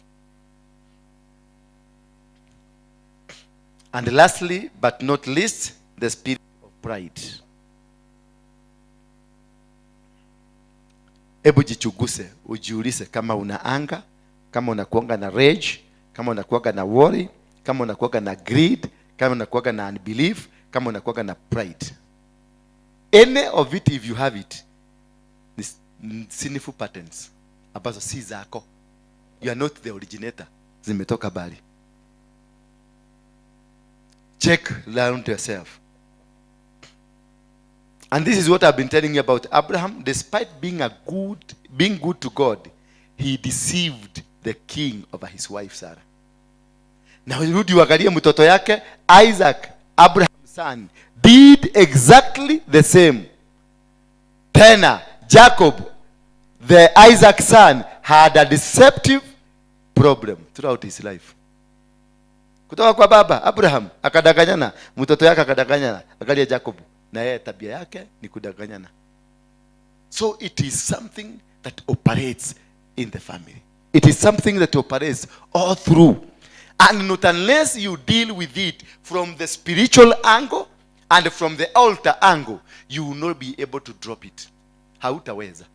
Hii maneno itakusumbua, itasumbua marriage yako, itasumbua kazi yako, itasumbua kule umeajiriwa, kila mahali. Wherever you go, something will be rising. At the point of getting into your destiny, hizi vitu zinatokeaga hapo. At the time of getting into your destiny. Wakati unaenda kufanya kitu muhimu sana, ndio anga unakutana na kasichana ka reception pale, kana kuangalia hivi, kana kaza, how may I help you? Kana kuangalia na macho. Na saa hiyo unajuana na mdozi hapa kwa hapa. Mpaka mdozi ndio alikwambia ukikuja hapo abia msichana akufungulie. Kana kuja, how may I help you? Na kana kuangalia hivi, I want to see the boss. Like kako na instruction, when somebody is in, let the other person yakae angoje. Na wewe unataka, you are a bulldozer, unataka kuingia. Kama mnaletana juu kana kufukuza, kana fuga mlango. Na ndio kanaweza kusema kama umeingia ama hujaingia. Anga inakumaliza. Unbelief. Unaambiwa these things are going to work. Alafu unakataa. Unaambiwa toeni shilingi 1,000 muingie kwa besi Masako. Mnasema yeye seko tumeona nyingi zikianguka. Wakati umeondokea inainuka. Ushaienda mnaishaitiwa biashara. Unakataa kwa sababu ama plot. Unakataa kwa sababu wanauza 15,000 ama 30,000 na sisi tunyo tola tunyo. Sio tatu na igege tunyo. Sasa hiyo plot unapitia hapo unasikia inauzwa 10 million. Unasikia gaje? Oigua gate kara. Unasikia bitterness. Unasikia kitu kinakuuma. Maana hii kitu ulipatiwa it was 30,000. Mimi niliuza pale Kamakis 50, nilikuwa na 35 acres. Nilikuwa nauza 50k. Saa hizi mimi unajua by the way sijawahi iweza kukula nyama Kamakis. Sijawahi. Nilienda nikagatha college, nikatengeneza college mzuri. Nienda nikakula nyama hapo. Nilipitisha nyama machozi ikaanza kuteremka. Saa hizi 1 acre there, it is 110 million. 13 years down the line niliuza 50k. Na kuna mtu mmoja niliona tukipima hivi, nikaona kuna bakia kanusu pale. Nikamwambia hata hiyo kanusu chukua.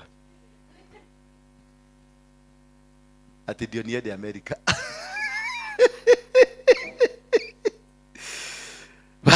Juja farm was half of it. Zile zilikuwa zinagawiwa 3.5 acres per share. I had 18 shares. Niliuza 700 shillings per share. That is how the greed that was in me, the unbelief that was in me, yeah, the kind of destructive mind that was in me, and that is what is in you. That is what has caused you to lose so many things. Number 3, destructive behaviors and the fault mindset. Destructive behaviors and the fault mindset. Yani destructive behavior zako za ulevi, behavior zako za kulalalala kama huyu mama hapa venye amelala, vitu kama hizo. These are very destructive mindset. Bwana Yesu asifiwe sana. Hebu tembea paka pale kwa mlango tena urudi. Hii point ni mzuri sana ikikupita. Ni muhimu sana ikikupita. The destructive behaviors. What are the kind of destructive behaviors? 1, yeah, faulty mindset. Destruction, number 1, kama hiyo nimewapatia just an example. Destructive behaviors and the faulty mindset, i.e. destruction to properties. Just what I did. Nilikuwa na tamaa. Already I was a billionaire. I sold 35 acres of land, which now if you multiply by 110 million, ingekuwa ni pesa ngapi? 3.5 billion shillings. Only 10 years down the line.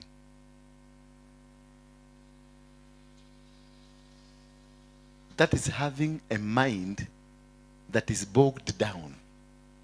a mind that is characterized by destructiveness in you. That you begin a business because of the flow of cash, the flow of money, or even you travel to the United Kingdom, or you travel to the America, Australia, or whatever, but the lifestyle there, unaenda because ukiwa pale, provided you are working, your card can buy you a car, you can give you anything on credit. And you live an extravagant life, a life that is nobody can. Unaona kule mayu akiendesha kigari, unasema kai my brother twalilegia gari utaliona. Little did you know ni loan. Anaishi nyumba mzuri, little did you know ni loan. So automatically you become a slave in a foreign country. You will never develop your land. The time will come to beckon. Ni wakati utazeeka ushindwe kufanya kazi. And now there America, you will not be wanted, not unless you pelekwe kwa home. Udi urora gota adwari yake. Mother ni agosho. You cannot come here.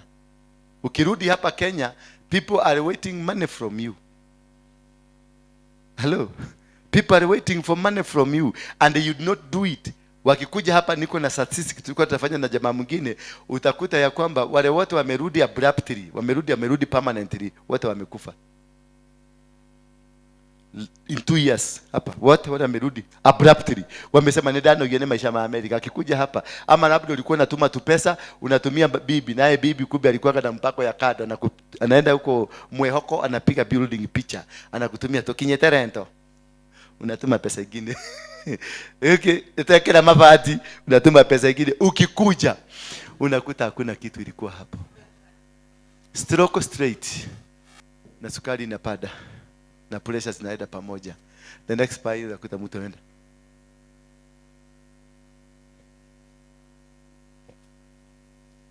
Because of that destructiveness. B, suicidal inclinations. Suicidal inclination. When you discover that you have that suicidal thoughts, you know the oragani. Ni maisha mane dukata ya gai. Yede yuwa kijeta moisho. Yuna didona bataba gotora. That's a suicidal thought. And this is a spirit that is called destructive behaviors and a faulty mindset. C, self-harm. Self-harm. When you harm yourself by doing things because ya makasiriko. Ushaijipiga? Ushaijipiga kwa sababu venye umekasirika? Unashika simu yako, unaiangusha chini. TV unaigonga, yaanguka chini. After 15 minutes sasa ndio unaanza kurudi nyuma. Ndio unakumbuka kuna manager ulikuwa unataka kupigia simu ndio kupatia appointment ya kesho, ile unaenda kuajiriwa direction ya kule tena ile hoteli kwa Masai Mara where you are going to become a manager. Sasa simu umevuja na alikuwa ameigoja, that is the same hour alikuwa anagoja. Sasa wakati by the time utapata simu nyingine na the time utapata kupiga, ukipiga kule wanakuambia tulikugoja upigie simu lakini tumechukua mtu mwingine. Hiyo inakuwa strategy ya ku make sure you don't, ndio inaitwa self harm and the abuse of life, like in addictions to drugs, alcoholism, and that runs through the family. Addictions that you get into, drugs, pombe, unakuta kuna mtu sasa amekuwa desperate in life, kazi yake tu ni kukunywa kutoka asubuhi mpaka. Mimi nilikunywa after sasa kutoka huko maisha yangu ilipoanguka, nimeuza properties zangu kule, maisha imeanguka, niliporudi hapa nilikunywa pombe. Nilikunywa mpaka nilikuwa najiachilia, makojoto inamwagika peke yake, na kukunia nilikuwa nakunia kwa kitanda. Nilikuwa nainua kama mguu hivi, ninakunia na ninasikia nimefanya kitu mzuri sana. Pale nimekojoa ninalala mzuri kwa sababu kuna kajoto. Nasikia na ninasikia wonderful, wow. Yaani unasikia kaurugari kega muno.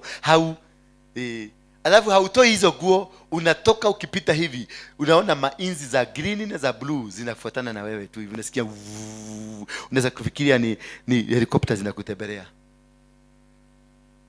I had lost it completely. I had lost.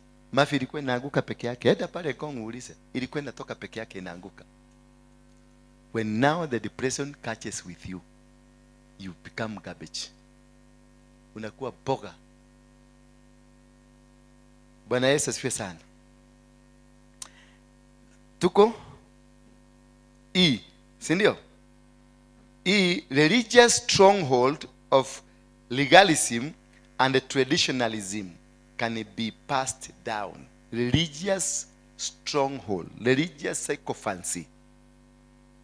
Bwana Yesu asifiwe sana. Hapo ndio nakutaka mama kama huyu umeokoka kiokoko ingine haieleweki. Kiokoko ya ujiga, kiokoko ya weda wa simu. Unamkuta amekuwa ni kama yeye ni tukimetaati hiyo. Ile ya warokore wale fanatism.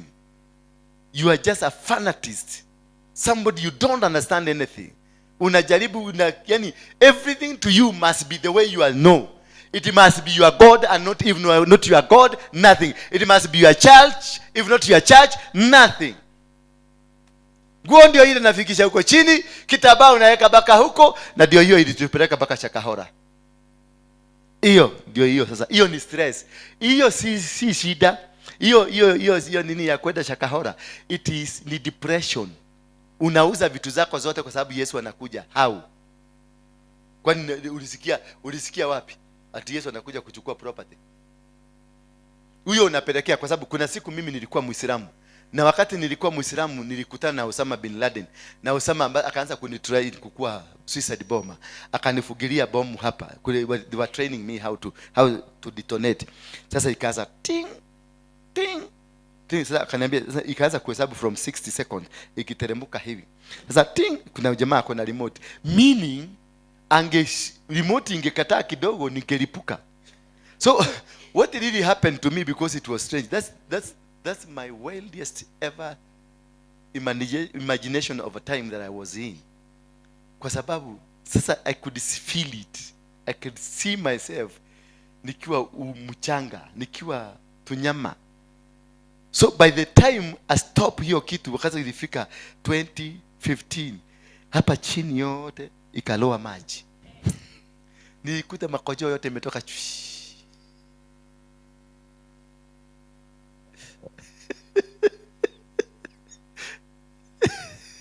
Yo wakazima. Wakaniambia unahitaji kupewa nguvu zaidi.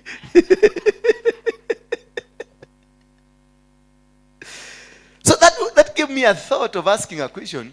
Mwalimu wetu alikuwa anaitwa Mohamed Kubwa. Nikamuuliza Mohamed Kubwa. Tulikuwa huko Lamu na huko ndani mahali walikuwa wanafanyia training. Kisha baadaye tukapelekwa huko Kisimayu. Nikainua mkono wangu. Nikamuuliza, kwa sababu wanakuambia utapata ukifa kwa sababu ya Mungu utapata 72 virgins. Virgin, sikiliza nikiwe from kikule tio mudhi ya udhoke. Reke kwa yoro.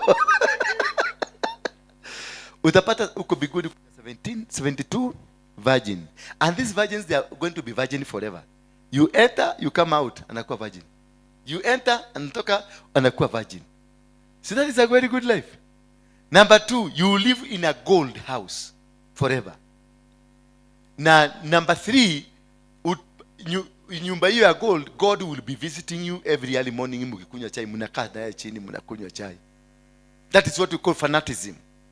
That's what we call your religious kind of legalism. So when I was there, na mambo mengine mingi sana doctrine, the inside doctrine. Nitakuja kuwafundisha about the Muslim doctrine. Wakitaka kuja kutulipua. The Muslim doctrine ambazo ni mbaya sana. They are very demonic. So when nikauliza huyu Muhammad Kubwa, nikamwambia, wow, that is wonderful. Akasema, Allahu Akbar, kusema jina la Mungu liinuliwe. Allahu Akbar. Nikamwambia, wow, mimi sijawahi kusikia mafundisho mazuri hivi. Akasema, Allahu Akbar, takbir, Allahu Akbar. Nikamwambia mafundisho kama hayo tunafaa tuyapelekea kila mtu katika dunia hii. Wakainuka wakapiga makofi wakisema Allahu takbir, Allahu akbar. Mimi nikamuuliza sasa, Muhammad, you are such a good man. Nao sisi tumejifuka tunaenda. Na mimi niko tayari sasa kwenda. Akasema takbir. Na mimi nikamuuliza, wewe kwa nini unawachwa?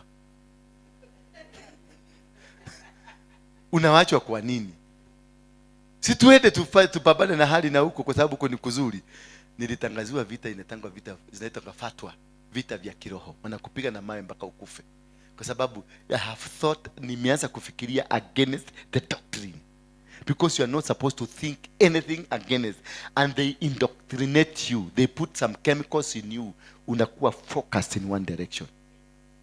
You never think about anything else. You think that which you are told. That is what they normally do. Na hiyo ndio inafanyika kwa magays na lesbians. For you to be introduced into gay or lesbian, they will take you to a hotel, they will buy you a juice, or they will buy you lunch. They take you for lunch or dinner. Ukisikia ni dinner, lunch, and then they will buy you a wine.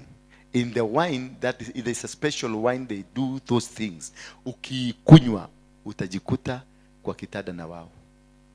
And from there, ukigiswa, utawacha tena. You become now part of it. And you be now one doing it, advocating for it. So, hawa watu wote wanaonanga magay, they are not themselves. Ama lesbian, they are not themselves. Hata wewe hivyo uko hivi. You can today unasema umekaa ni mwokofu, huwezi taka kusikia lesbianism, upelekwe na huyu kwa hoteli, akununulie kawaini, aweke hiyo kitu. Kesho utakuwa kimuuliza, "Toradi idashigana?" It is something they do to indoctrinate. Sasa you become one of them, and they remove the whole setup your mind. You never again be using your brain to think. You'll be using the charms they put on you to be thinking. So when I was taken there, nilipofukuzwa, again they thought that they are losing because they wanted me to build Muslim muskiti, nijenge miskiti in central Kenya, 5 kilometers apart. So we had negotiated for a budget to build mosques hapa central Kenya, Nakuru mpaka Kitale na Eldoret, 5 kilometers apart. They had to give me a budget of $500 million. Hello? Si ya kufanya kazi, hiyo ni ya kusafisha kiwanja ndio wanipatie pesa ya kazi. That is when Mohamed Gaddafi sent his private jet hapa KIC, hapa Jomo Kenyatta, and they picked me. Wakaenda mpaka tukaonana na Mohamed Gaddafi. Kutoka Gaddafi, then I was picked for by another golden plane. Golden, imekuwa gold plated plane mpaka Saudi Arabia kwa mfalme King 5. Then the budget was given. Then fortunately or unfortunately, this man was killed. Gaddafi. That very month. That's when he was killed. Fortunately. Why do I say fortunately? Huh? Fortunately? Why do I say fortunately? Because I could have. Because Jesus removed me from it, because the damage I could have done. But unfortunately, mimi ni Mugikuyu, I lost money. I lost money. That was huge money to lose. $500 million. Na hapo patiwe mpaka private jet yako na chopper. See, it was not just a small thing. And this is what they had planned. It's a plan. Yeah, Abuja Declaration to make sure Kenya become a Muslim state. They had chosen 2 countries. If they make them Muslim state, then Africa will become one. Kenya and Nigeria. They have succeeded in Nigeria. Nigeria is now a Muslim state led by Muslim fraternity. The churches are facing it hard now in there. Boko Haram is legalized. Now they are in Kenya. Kenya, they started by raising their population. Number 2, after that, they won it. They came to business. They have taken over businesses. And number 3 was getting power. Do they have it?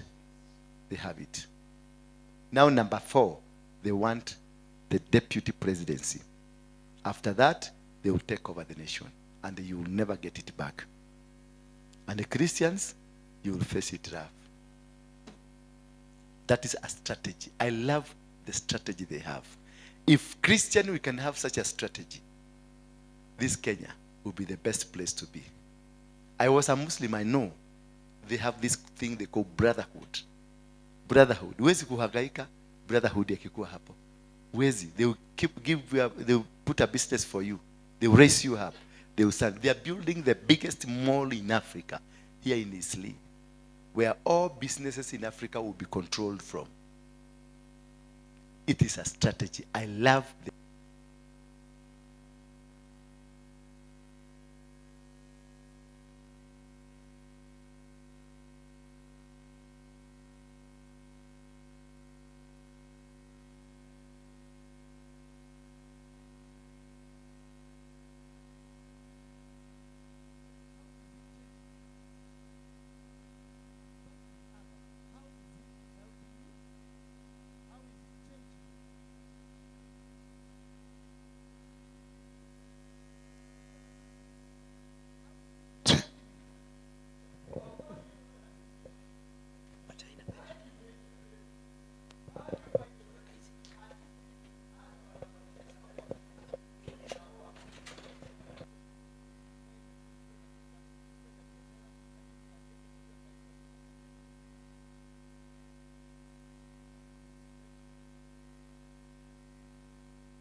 want. Maskini za watu.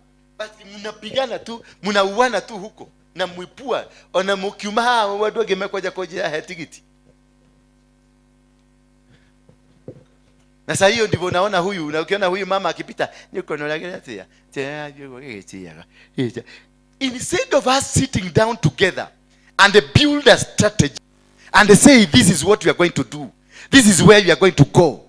Gaide dagairimo. Mungu hapendi wajika. That is why he gave you something in between your two ears. Those who are watu si wajika, they know. They have been working faces by faces and they have achieved. Angalia intelligence ni yao, security ni yao, army ni yao, ministry of defense ni yao. Kila kitu. All the organs of security, they are running it. The organs of finances, they are running it. Go to Uganda, they are doing the same. Go to Tanzania, they are doing the same. Go to Djibouti, they are doing the same. Go to Sudan, South Sudan, they are doing the same. Go to Ethiopia, they are doing the same. They have it. And it is a strategy, it's a plan. Usianze kuwaombea ati wakufe, wewe ndio utakufa. Tio wakufe, walitumia hii. They use the Quran as the foundation of their teaching. Then they express it by acting. You have the Bible, the manual. This Bible tells you all the riches of the world is in the Bible. Open Isaiah 45 inakwambiaje? I will give you the treasures of hidden treasures. God will give them to you. He tells you, obey your prophet and you'll be prospered. Walk with your God and God will establish you. These people, they know, they follow. Na ukiangalia zile dini ambazo mnasemanga zitachomeka, labda hazitachomeka, nyinyi ndio mtachomeka. Angalia dini ya Agakani. They are controlling the economy. It's a small, ni dini kidogo, but they run the economy of the world. They run. Saizi ukienda UK alone, the prime minister is a Muslim. And 14 mayors in UK, they are Muslims. 14 mayors. It's a strategy. When the Holland, when the Netherlands, when the Norway, when the America now, they are dominating it strongly.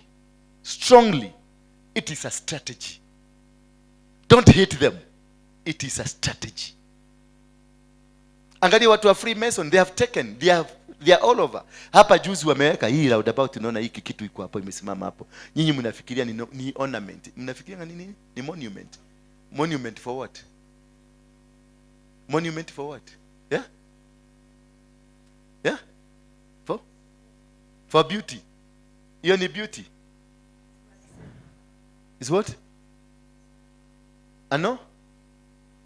Kwani unaogopa kuongea?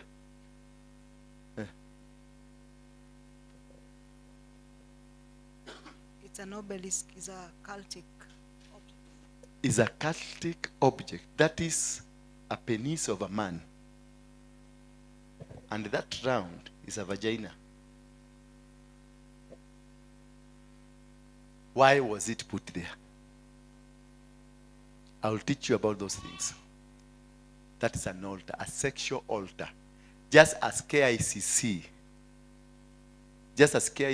is a sexual altar. KICC is a sexual organ of a donkey. Why would this architecture draw it? What the purpose? Then he will put the surround house there and the surround house there to do it, the whole thing. This is a very serious matter. And it is there. But the worst thing, they can do it. They can build. The worst thing of that thing, the KICC, my mother contributed 5 shillings. My father contributed 5 shillings. Every Kenyan contributed 5 shillings towards the building. That was a sacrifice that we did. A sacrifice of immorality. That is why Kenya will never come out of immorality. And it's planted in the middle of the power of Kenya. This side we have City Hall. This side we have Harambee House. This side we have the High Court. This side we have the Parliament. The entire system of the government. And then there is this Muse seated there, facing Parliament. Mujaribu mbadilishe nitawamaliza. Huyo mzee ni altar. And they run the economy. That is why they said tutoe picha ya binadamu kutoka kwa noti. Wakalete picha ya mawe lakini ni yeye. Because they run the economy. And that's why before the son aliwacha kazi, he had taken all the economical ventures of the country. All the banks were his. All the railway, hata railway ni yao. Hata hii barabara hii ya flyover ni yao. Kiwanja hii ya Uhuru Park imebadilika ni yao. Kiwanja ya ndege ni yao. Kila KICC wamechukua kila kitu. Maziwa, insurance, mabanki zote. It is under the family because they run the altar of economy. Naye Moi akatengeneza kafibo pale kwa kiwanja Central Park. Ako ndio the altar of power. Na alisema atatawala Kenya miaka ngapi? Sasa ni nani wako kwa power? Both of them are his son, biological sons. Both of them. Both of them, they are his biological sons. Yes. Na bado. Naye huyu mzee mwingine wa makelele bodo. Kuna mahali iko bodo huko ya kuattract watu. Huyu mzee hata akimaliza miaka 100 akue hai. Akuje hapa ije, crowd itatoka. Yote mtatoka kwa maduka, mtaenda kumsikiliza because he has it. Bwana Yesu asifiwe sana. Isn't that the religious strongholds of legalisms? Because we follow them fanatically, religiously. And they make decisions for us. Unaweza kukumbuka juzi tulisema amesoma constitution, hatuna haja ya kusoma. Sio ni ujinga. Si ujinga, umekamatwa hapa. Katika kitabu cha Acts 7 verse 51 nasema, you stiff-necked, ni naked, ama ni necked. You stiff-necked and uncircumcised in heart and ears, you always resist Holy Spirit, as your father did, so do you. You stiff-necked people, your hearts and ears are still uncircumcised. You are just like your ancestors. You always resist Holy Spirit.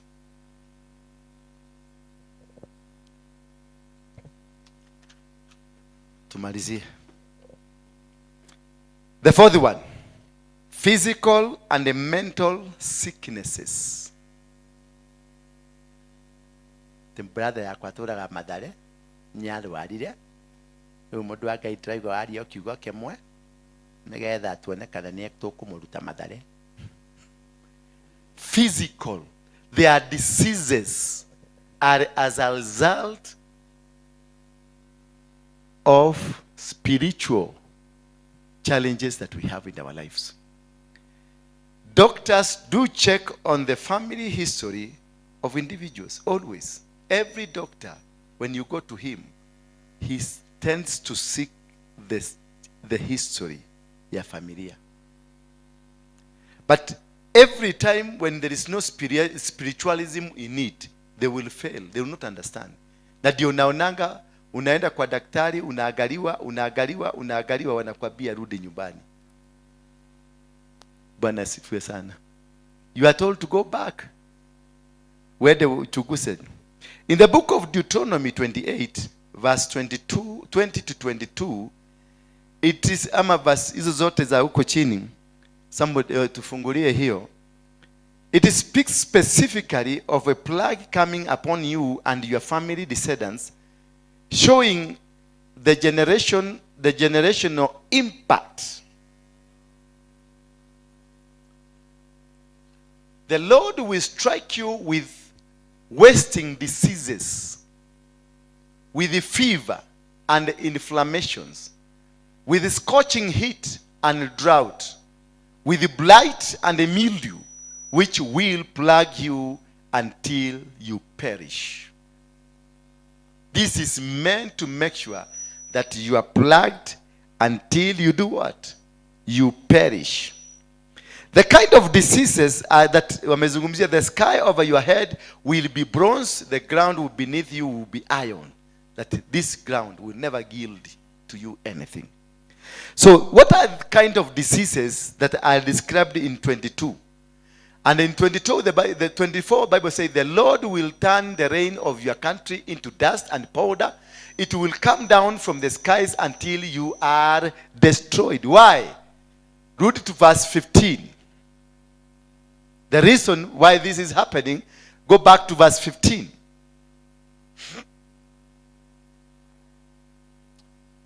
However, if you do not obey, go to 14, then you go 15, 14. Do not turn aside from any of the commands I give you today, to the right or to the left, following other gods or serving them. Following other gods, 15, or serving them. Do not turn aside from any of these. However, if you do not obey the Lord your God, and do not carefully follow all his commands and decrees I'm giving you today, all these curses will come on you and overtake you. All these curses. That is verse 16. You will be cast in the city, and you will also be cast in the country. Utakuwa maskini ukikuja Nairobi, utaenda Kibera, Lindi. Unajua pale Lindi?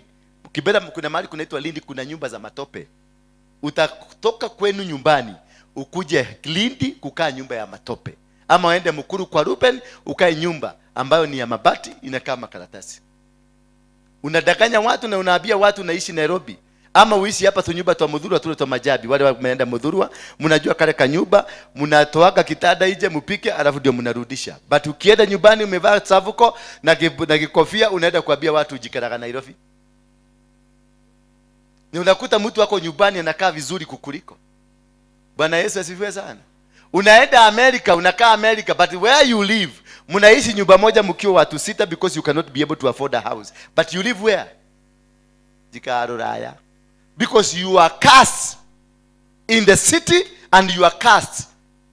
Your basket and your kneading bowl, trough will be cast. Your basket ni nini? Your basket ni mfuko wako. And your kneading ni mali unavunia. Where you harvest, where you put your harvest, it will be cast. The fruit of your womb, that is where I wanted to come. The fruit of your womb will be cast. In verse 4, the Bible says, the fruit, I will bless the fruit of your womb. But here now in the Bible inasema, the fruit of your womb will be cursed, and the crops of your land, and the calves of your herds, and the lambs of your flock will be cursed. Well, let's go back now to the fruit of your womb. Mtoto yako anavuta bangi, mtoto yako ni mwizi, mtoto wako ni amekuwa kitu kibaya. That boy or that girl is not the problem. The problem is who? The problem is who? It is you. Because the Bible says the fruit of your womb will be blessed. And if the fruit of your womb is not blessed, the opposite of it is the fruit of your womb will be. So who caused the curse? Because of failing to hear the word of God. So if your children are facing challenges, it is not the children's problem. It is you who is the problem. Don't bring the children to church to be prayed for. Come for yourself to be prayed for. And they go retrace. Look where ulifanyia makosa. Because you are the cause of the suffering of your children. The suffering you are going through now is because of your father. The challenge you are facing now, it is not you. It is your father, your mother. That's what the Bible says. The Lord will send on you curses, confusion, and rebuke in everything you put your hand to. Everything you put your hand to, it will be a rebuke. Confusion will be all over your life. Nothing you are going to do, anything. And until you are destroyed and come to a sudden ruin because of the evil you have in forsaking me. Just forsaking God. Just forsaking God. Next, please. The Lord will plague you with diseases. And these are the diseases nilikuwa nitakwambia. The Lord will plague you with diseases until he has destroyed you from the land you are entering to possess. You will possess a duka. You will possess a family. You will possess everything. But it will be plugged into diseases. Utakuwa na shamba ambayo badala ya kupatia chakula inakupatia shida. You will own a plot which will cause problem in your life. Not sio furaha. And these diseases ndio nilikuwa nataka kuambia ya kwamba the kind of diseases that are emanating from this verse, it is the cancer, depression, bipolar disorder, barrenness, miscarriages. Cancer, pressure, sugar, bipolar disorders, miscarriages. These are the problems that he faces us because of not doing the will of God. So, ukiona cancer iko kwenu, there is a problem. And not you. You are not the problem. You are just a beneficiary of the problem that was caused by some generation somewhere. Hizi maona bipolar, watoto wanakaa hivi. And whatever disorder that it is not no more. It is a curse. The Lord will strike you with waste. Next, please. And this all they are caused because of our personal sin. The sky over you, over your head, will be bronze, and the ground beneath you be iron. Hata ukilima, hakuna kitu kinatoka huko. Dua yako hakuna kitu italete. Biashara yako hakuna kitu italete. Maisha yako itakuwa stagnated completely. You'll be trying anything. Your ministry will not yield anything. You'll be trying whatever you try. Nothing will be working. And this is because of personal sin that opens the door for suffering. Don't blame your past in this one. You don't blame your past. Once you discover what kind of a problem that is in you, don't blame your past. It is not your past you. Blame where you've come from. Just try to investigate where you've come from. It could be it is your mother causing you to suffer. It could be it's your father that is causing you to suffer. It could be your grandmother, the great-grandmother is the cause of the problem you are facing now. So don't blame the past, but take responsibility and do the battle. Don't now focus on the past.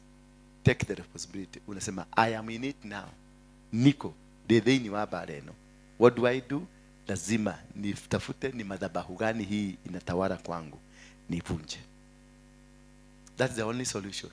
Usianze kublame, nilikuwa mwalimu, sasa imekuwa, sisi bwana yangu alikuwa, sisi sasa hatuna. Don't stop that. take the responsibility. That is why the battle is not ours. The battle is yours alone. Bwana Yesu asifiwe sana. Tusimame kwa miguu yetu.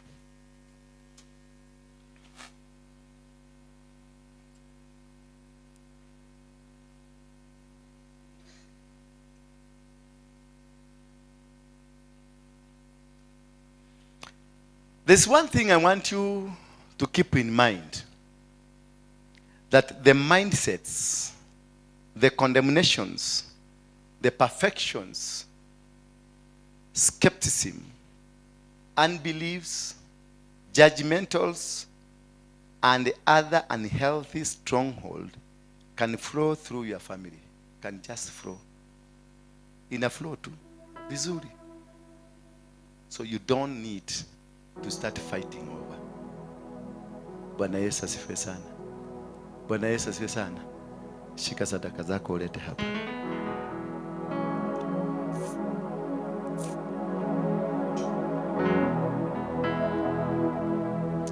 I don't think time is good for the music.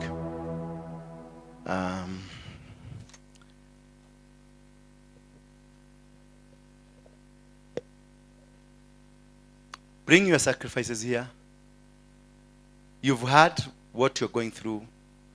Make a personal decision and see what you can give as a sacrifice towards your challenges that you've been going through. Kama ulikuwa umebeba sacrifice ambayo ulikuwa unataka kuniletea pale, usiilete pale, ilete hapa yote. Leta tu kama umeshika kwa mkono. Just bring it. I'm talking to you. Yes. Kuja tu. Wacha kutoa, kuja tu. Umeweka sabuni hapo? Wekelea hapo. Wekeleni hapo. Si mlikuwa mnangojea kuona mtu wa kwanza ameanza?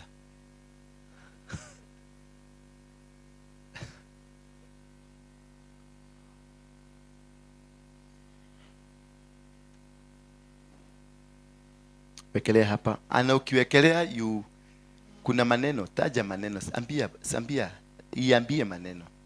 This is what can change your life. Speak to it. Speak to every sacrifice you give at the altar. Every sacrifice is alive and it got power. Just speak to it. You may not be realizing it, but this is perfectly there for you. It will change your life. It will change your life. Your life will never be the same again. Your life will be transformed. God is doing something in your life. There is something new that is happening to you. It will never be the same again for you.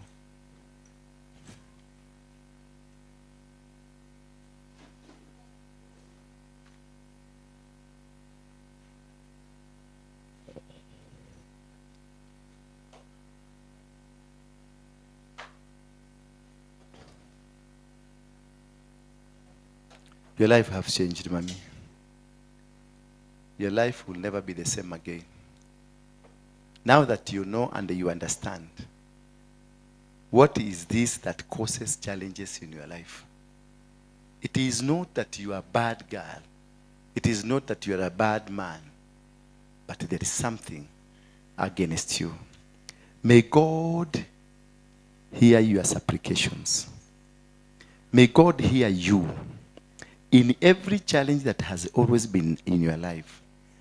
Every sinful act that emanated from your clan, your generation, your parents, I speak that from today it will come to an end. In Jesus' name. Every family foundation over you, every family characteristics that has impacted you negatively, in Jesus' name, I decree and declare that it will never hold on to you anymore. I break every foundation. I break every sinful patterns. I break every sinful calendars in your life. They will never torment you anymore. In the mighty name of Jesus Christ. From today, enemy's courage, any shortcoming, any hidden plan against your desires, in the mighty name of Jesus Christ, I decree and declare it is null and void. No weapon fashioned against you that will forever prosper against your life, against your ministry, against your children, against your thinkings. From today, you will be blessed in the city. You will be blessed in the village. In the mighty name of Jesus Christ. From today, the fruits of your womb will remain forever to be blessed. Your cows, your goats, your sheep will forever be blessed. Your kneading bowl, your basket will be full forever. In the mighty name of Jesus Christ. Any weapon raised against you shall never prosper. Any disease, may it be cancer, sema out, may it be cancer, may it be malaria, may it be bipolar, may it be confusion, blood sugar, pressure, in the mighty name of Jesus, out! Any financial restraints, they might have said that you're not going to succeed financially. They may have said that your business will not going to work. They may have said that you're not going to complete the building you are doing. But in the mighty name of Jesus Christ, I declare and decree that the will of God will be done unto you. That any evil plan against you will be defeated in the mighty name of Jesus Christ. Lift up your hands and open up your lips. Just decree to your life. Decree to your ministry. Decree to your family. Decree to your health. Decree to your body. Decree to your finances. Decree to anything that you think.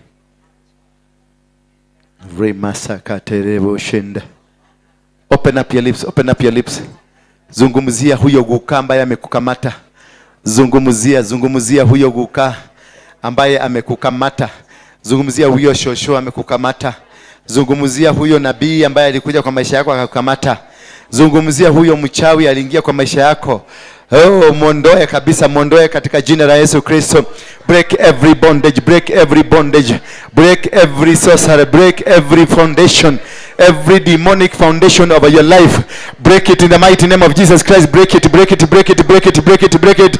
Vunja mipango ya shetani, vunja madhabahu yote ya shetani, vunja misingi ya kishetani in your family. Break, kata magonjwa ambayo yamekuja kutokana na laana za kifamilia. Kata na vunje, sambaratisha mipango yao yote, sambaratisha njia zao, sambaratisha nguzo zao, sambaratisha miungu yao, sambaratisha maneno waliosema kukuhusu, sambaratisha in the mighty name of Jesus Christ. Break every bondage, break every bondage, break every bondage, break every bondage, break every bondage.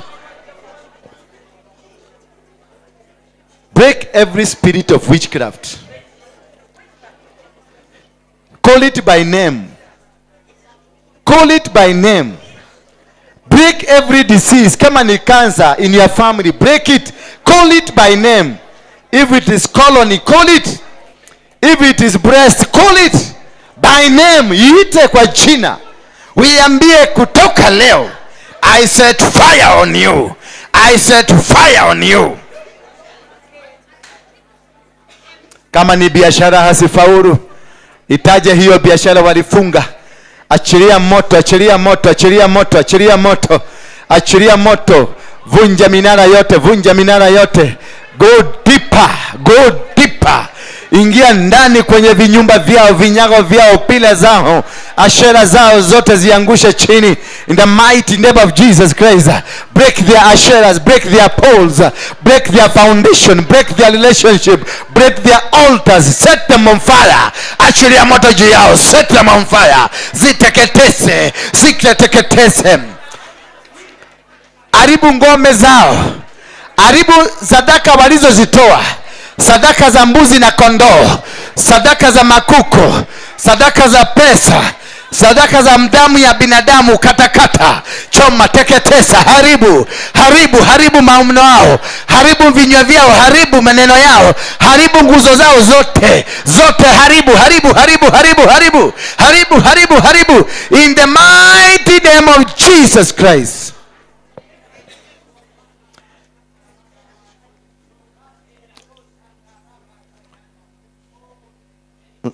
Sungumuza na ndimi sasa.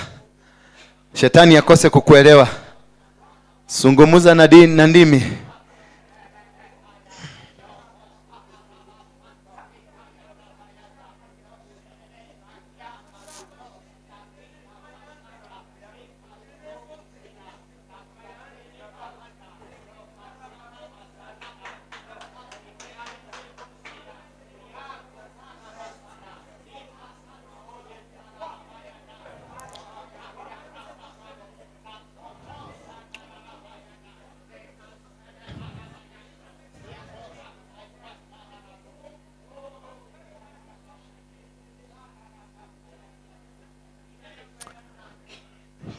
Every occultic belief in our family, out. Every occultic belief in our family. Every sorcerer belief in our family. Every witchcraft belief in our family. Every demonic agendas and patterns in our family. Every spirit of poverty in our family. Every miscarriages in our family, in the mighty name of Jesus Christ. Now lift up your hands, I pray for you. Father, in the mighty name of Jesus Christ, you are the King, you are the Master. There is none like you. There is no one can be equated to you. You sent Gideon to go and destroy the altars of his father, and he was afraid, but you gave him affirmation to go and do it. From today, I send the Spirit of your Son, the Holy Ghost, the Holy Spirit, to get into our lives. Destroy every demonic patterns in our life. Destroy every demonic arrangements in our life. Destroy every demonic organizations in our life. That from today, every demonic chains that have been holding us are broken in Jesus' name. Are broken in Jesus' name. Put your hands together for Jesus Christ. I want you to have this belief because I'm convicted to teach you that God has done it. Bwana Yesu asifiwe sana. Anything that has been holding you, that has made you not to succeed, it has been broken in Jesus' name. Any words that were spoken against your life by your father or your mother, your cousin, your grandmother, your grandfather, your teacher, the people in authority, anything they might have spoken against you, it has been cancelled in Jesus' name. Any spiritual mistake, may it you have slept with women, may it you have slept with men, may it you've been involved in stealing, may it you've been involved in abortions, may it you've been involved in anything that is spiritual nature, that is mistake, from today, it has been nullified in Jesus' name. The spirit of poverty that has been following you, from today, it has been disconnected from you. The spirit of diseases, may it be cancer, may it be blood pressure, suicidal notes, suicidal thoughts, whatever it is, in the mighty name of Jesus Christ, it shall never follow you, nor will it forever follow your children. Your children are in drugs, are in alcoholism, are into lesbianism, are into gayism. From today, I disconnect any altar that has always been tormenting them. In Jesus' mighty name. Somebody say amen. I release money. I release finances. I release blessings. That wherever when you come into the city, you'll be blessed. And when you go to the village, you will be blessed. Where your kneading bowls will be full, your basket will be full, your cows, your goats, your chicken, and everything will succeed. Whatever you lay your hand on will come to succeed.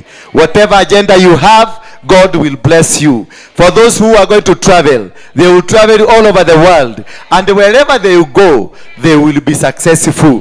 Whatever country that you are going to go, you will obtain favor.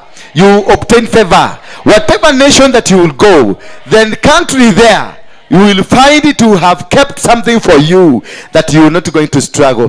Whatever you will do, whatever you will think of, you will not struggle over it. It will gonna be blessed. In Jesus' name we pray. Somebody say amen. Put your hands together for Jesus Christ. Thank you, thank you, thank you. You may be seated. You may be seated in the presence of our Lord Jesus Christ. I want to teach you something because I know you are my good students for deliverance on this day. This is a day I only teach the deliverance. Today in the evening, because of the people working, we are hapa kuna maofisi. We want to be making a lot of noise. But from 4 we are having a continuation of deliverance. If you will be available, it is okay. And if you are not available from today henceforth, we will be having an evening service. Go come here. There is some wonderful teachings that we have. I want to impart it to them, to you. There's one thing you people you don't know about this man you are seeing here. This man is not an ordinary person. He's a man even himself does not understand. Did you know that? Even himself, he does not understand him. There is something that God has put in him.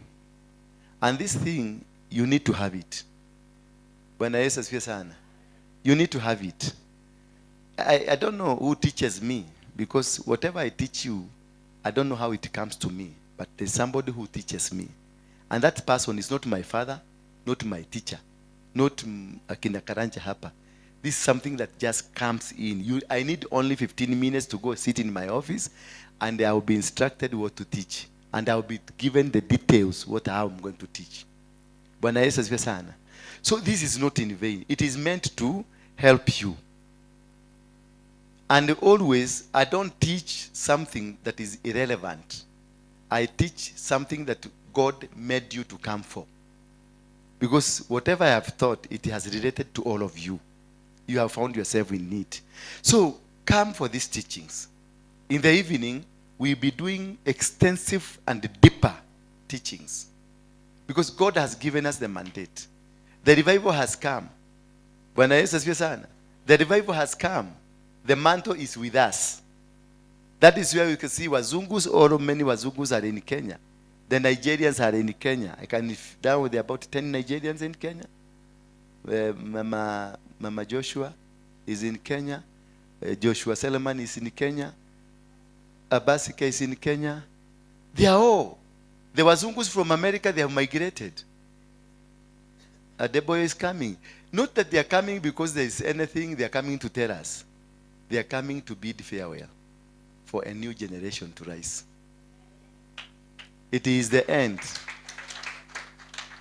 They are coming to bid farewell and to prepare a generation that is going to take over. So, I'm told by God you are the generation that is taking over. That one, amen. I thought you knew how to tap these blessings. I'm saying this, that all these Wasungus are coming. You see, they have a particular pastors they are working with. Have you noticed that? They have a particular group of pastors they are working with. They have come to carry their own. They have come to carry their own. So the new generation may have space. Because if they are allowed to continue being there, I told you when I began teaching that the greatest enemy of your destiny is your father.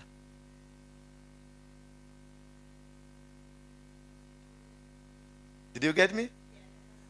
The greatest enemy of your destiny is your own father. The father who gave you spiritually or biologically. Joseph, the problems and the miseries of Joseph is because of his father. Ogo nitole kuinamira. Kwa hivyo tutakuinamia. Ndivyo nataka kumaanisha. Hata mimi nitakuinamia. That statement is enough to destroy you. So come and tap this. I want to tell you, come and tap. This is extraordinary. Most of these things I teach you, I also learn them. I don't know whether you get me right. Most of the things I teach you, I also learn them. That's why I make sure there is a good camera to keep it for me, so that nikienda nyumbani utanikuta kwa prayer room yangu nikisikiliza pastor wetu venye alikuwa anahubiri.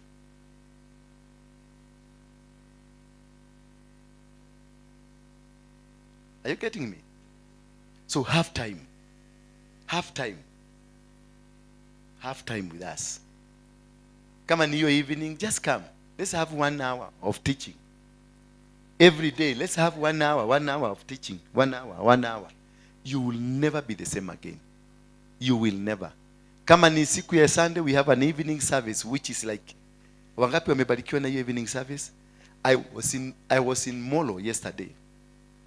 When I was in Molo, 800 boys, young people, not boys, let's call them human beings, both young and old, they got saved, about 800 of them. And I made a promise that there are some guys that were there, nikawambia wewe nitakununulia, according to the instruction I was given by God, wewe nitakununulia motorbike. Wewe nitakununulia motorbike. Bwana asifiwe sana. And I went back yesterday, on Monday. After the service evening, I drove, nikaenda mpaka Molo. I met those people. They are good. They told me they want to start a church because they said they cannot be handled by any pastor there.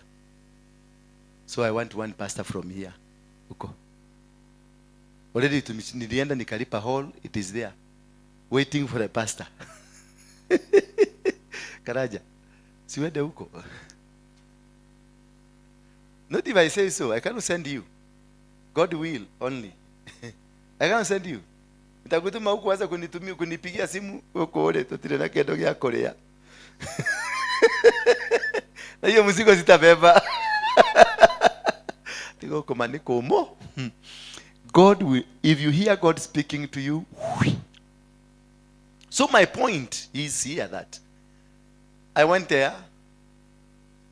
Sunday nikitoka hapa, I didn't have the motorbikes to give them. 10 of them. One is 150,000. So 1.5 million was required.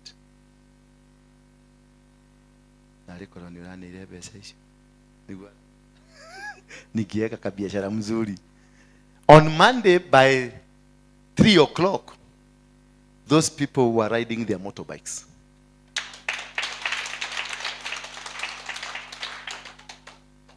And tomorrow is fire now.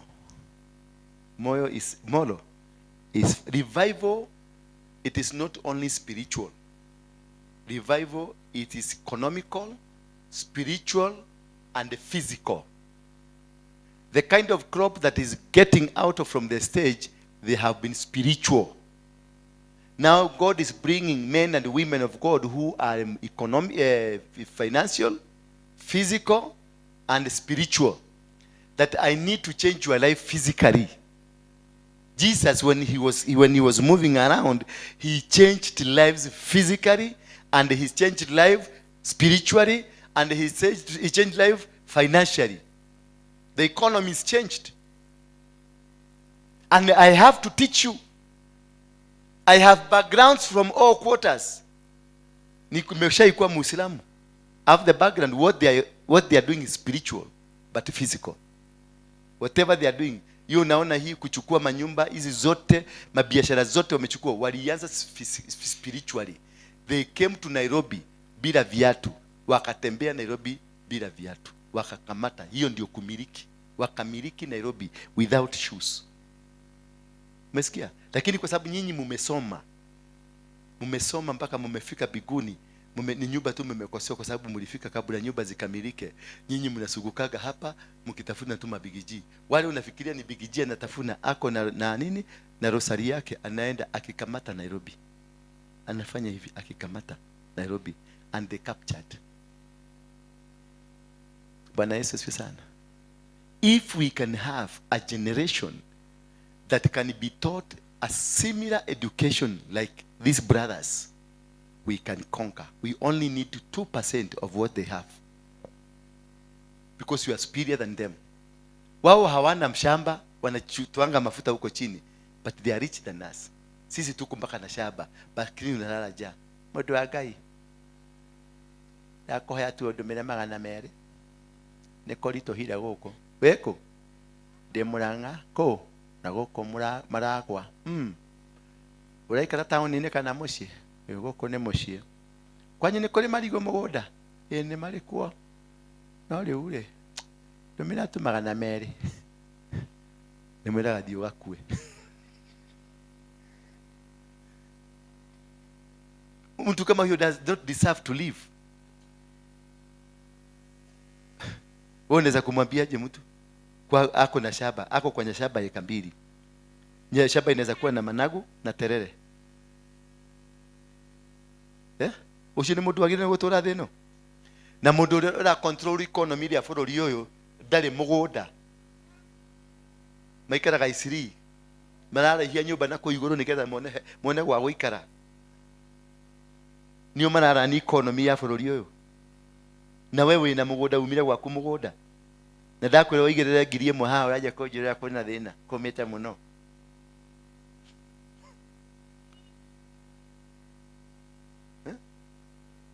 Ti maũndũ nĩ maritũ marĩkũ? Nĩ maũndũ marĩkũ momĩte? Atĩ nĩ mũratiga ngari mũciĩ tondũ petrol ĩna goro. It means you are not qualified to own a car. Nĩ kũrũgĩrĩra warũgĩrĩire ngari ene. You are not qualified. You should not cry. You are the owner of this world. You are the owner of silver and gold because your father owns them. Ni gari ona mageti ona meke petrol meko dia lita 1 ngiri 10. I will still drive my car. Full tank. I can't. Don't allow yourself. Say je imeshiria dwaito. But change the way you think, the way you handle yourself, the way you look at things. Change. Uko na mikono, uko na akili, uko na kila kitu. Don't live a begging life. Change. Your God is greater God. Is the owner of silver and the owner of gold. Why are you poor? I wish the guy knew gemoni na nyoda de had work. Why are you begging when your father is the owner of gold and silver? Mwana wa Ruto no aisha motorbike hane kwa kabesha atenda na kuduwa uthi. Sorry? We have to change our mindset. Our mindset must change. We must liberate this country from the slaveliness of stupidity. Yes. We must change the way we think.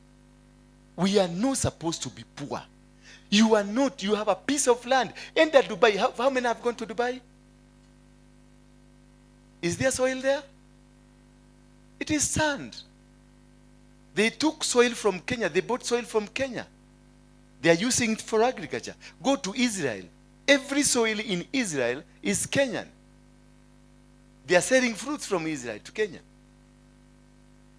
They are selling milk products from Israel to Kenya. And the breed that they have in Israel came from Kenya.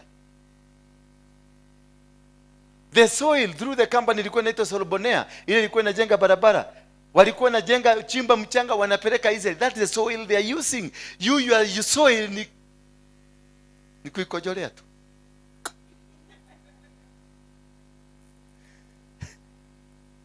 Tell your neighbor we must change. Yes. Tutiagire uko tulipua. Tutiagireire. Tutiagireire ona hanini. Tutiagireire. Onoko nduri na ngari. No agire kuingira mukawa gari atuirio twega. Mwana waku ndagiro ni kuingira school fees ate ndwageta ciringi 10,000 cia kuria school fees. No. That is a curse. That is a curse. I know most of you here mwina thina muragerera marito muno. But that is a curse. That is not normal. That is not normal. When I was there Shokora, but I was controlling the dollar dumping site. And I used to get 20,000 shillings every day. I was Chokora. It is how you think, how you put here. A blessed chokora.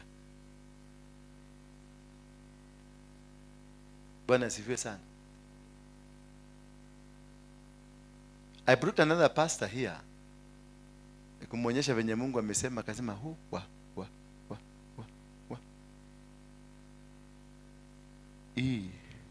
mtu wa Mungu. This is before you get a license of a church, you bring an architectural plan of the church you want to build. Hii ujinga ya kujengea Mungu nyumba za mabati, hiyo lazima iishe. Wewe unaishi Donholm, unalipa nyumba yako 35,000, 40,000. Na kule na afu unaendesha kagari kako ka 1.5 million. Alafu ile kanisa mnaenda, watu wanaingia huko na mwavuli kwa sababu kukinyesha lazima watumie mwavuli. Then useme Mungu ametusahau. Mungu tukumbuke. Atakumbuka aje kasia kama wewe? Alafu naandika hapo maximum and the power anointing miracle center.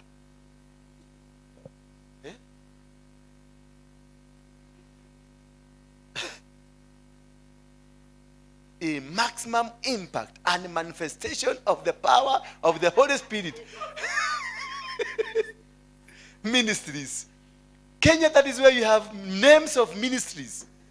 With the houses zimekaa ingine imekaa hivi, ingine ameweka mpaka marakatazi kama shokora. Sasa unaona huyu ni venye tu hakuwa chokora akiwa mdogo, lakini amedecide kuwa chokora akiwa mtu mkubwa. Ainuliwe mama banya, ainuliwe, afu nachukua mwavuli, ainuliwe. Sasa ni Mungu gani huyo wako unainua? Alafu ukimaliza service unaendesha kagari, unaenda kwa Kodoni home, unalipa nyumba ya 35,000. And then you keep your God in the Satan. Very sad.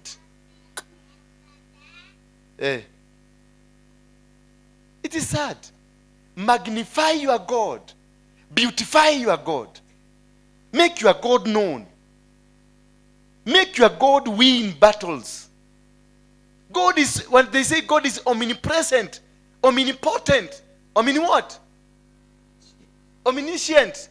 What is omnipotent? Is all able. What is omnipresent? What is omniscient? Omniscient.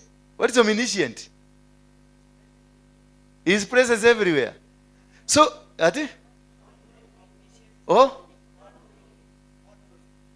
knowing. So, and you are following him. And you are following him.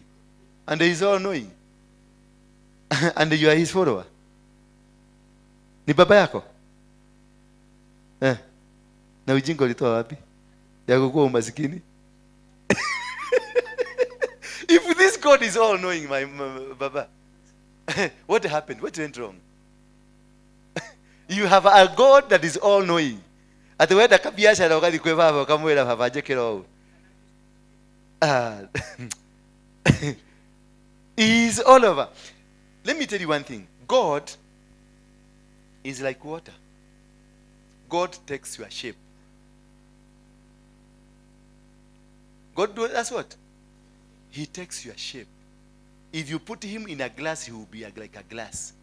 If you put him in a cup, he will be like, ukimweka kwa sahani atakaa kama nini? Atakaa kama sahani. God ni venye unataka kumweka. Ukitaka atoshee kakorobo, atatoshea kwa karobo. If you want your God to be big, he will be big.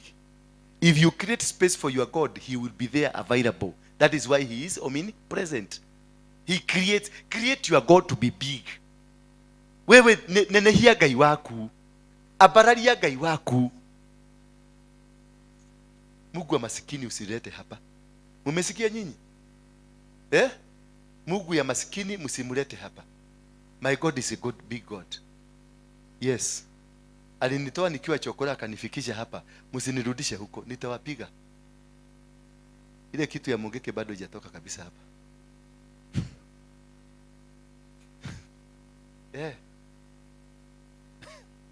Digetoa na modo maskini huko. Hakuna. I need to see a parking here. Saizi tungekuwa na maaskari hapa wakituambia kujeni mtoe magari, imebroko.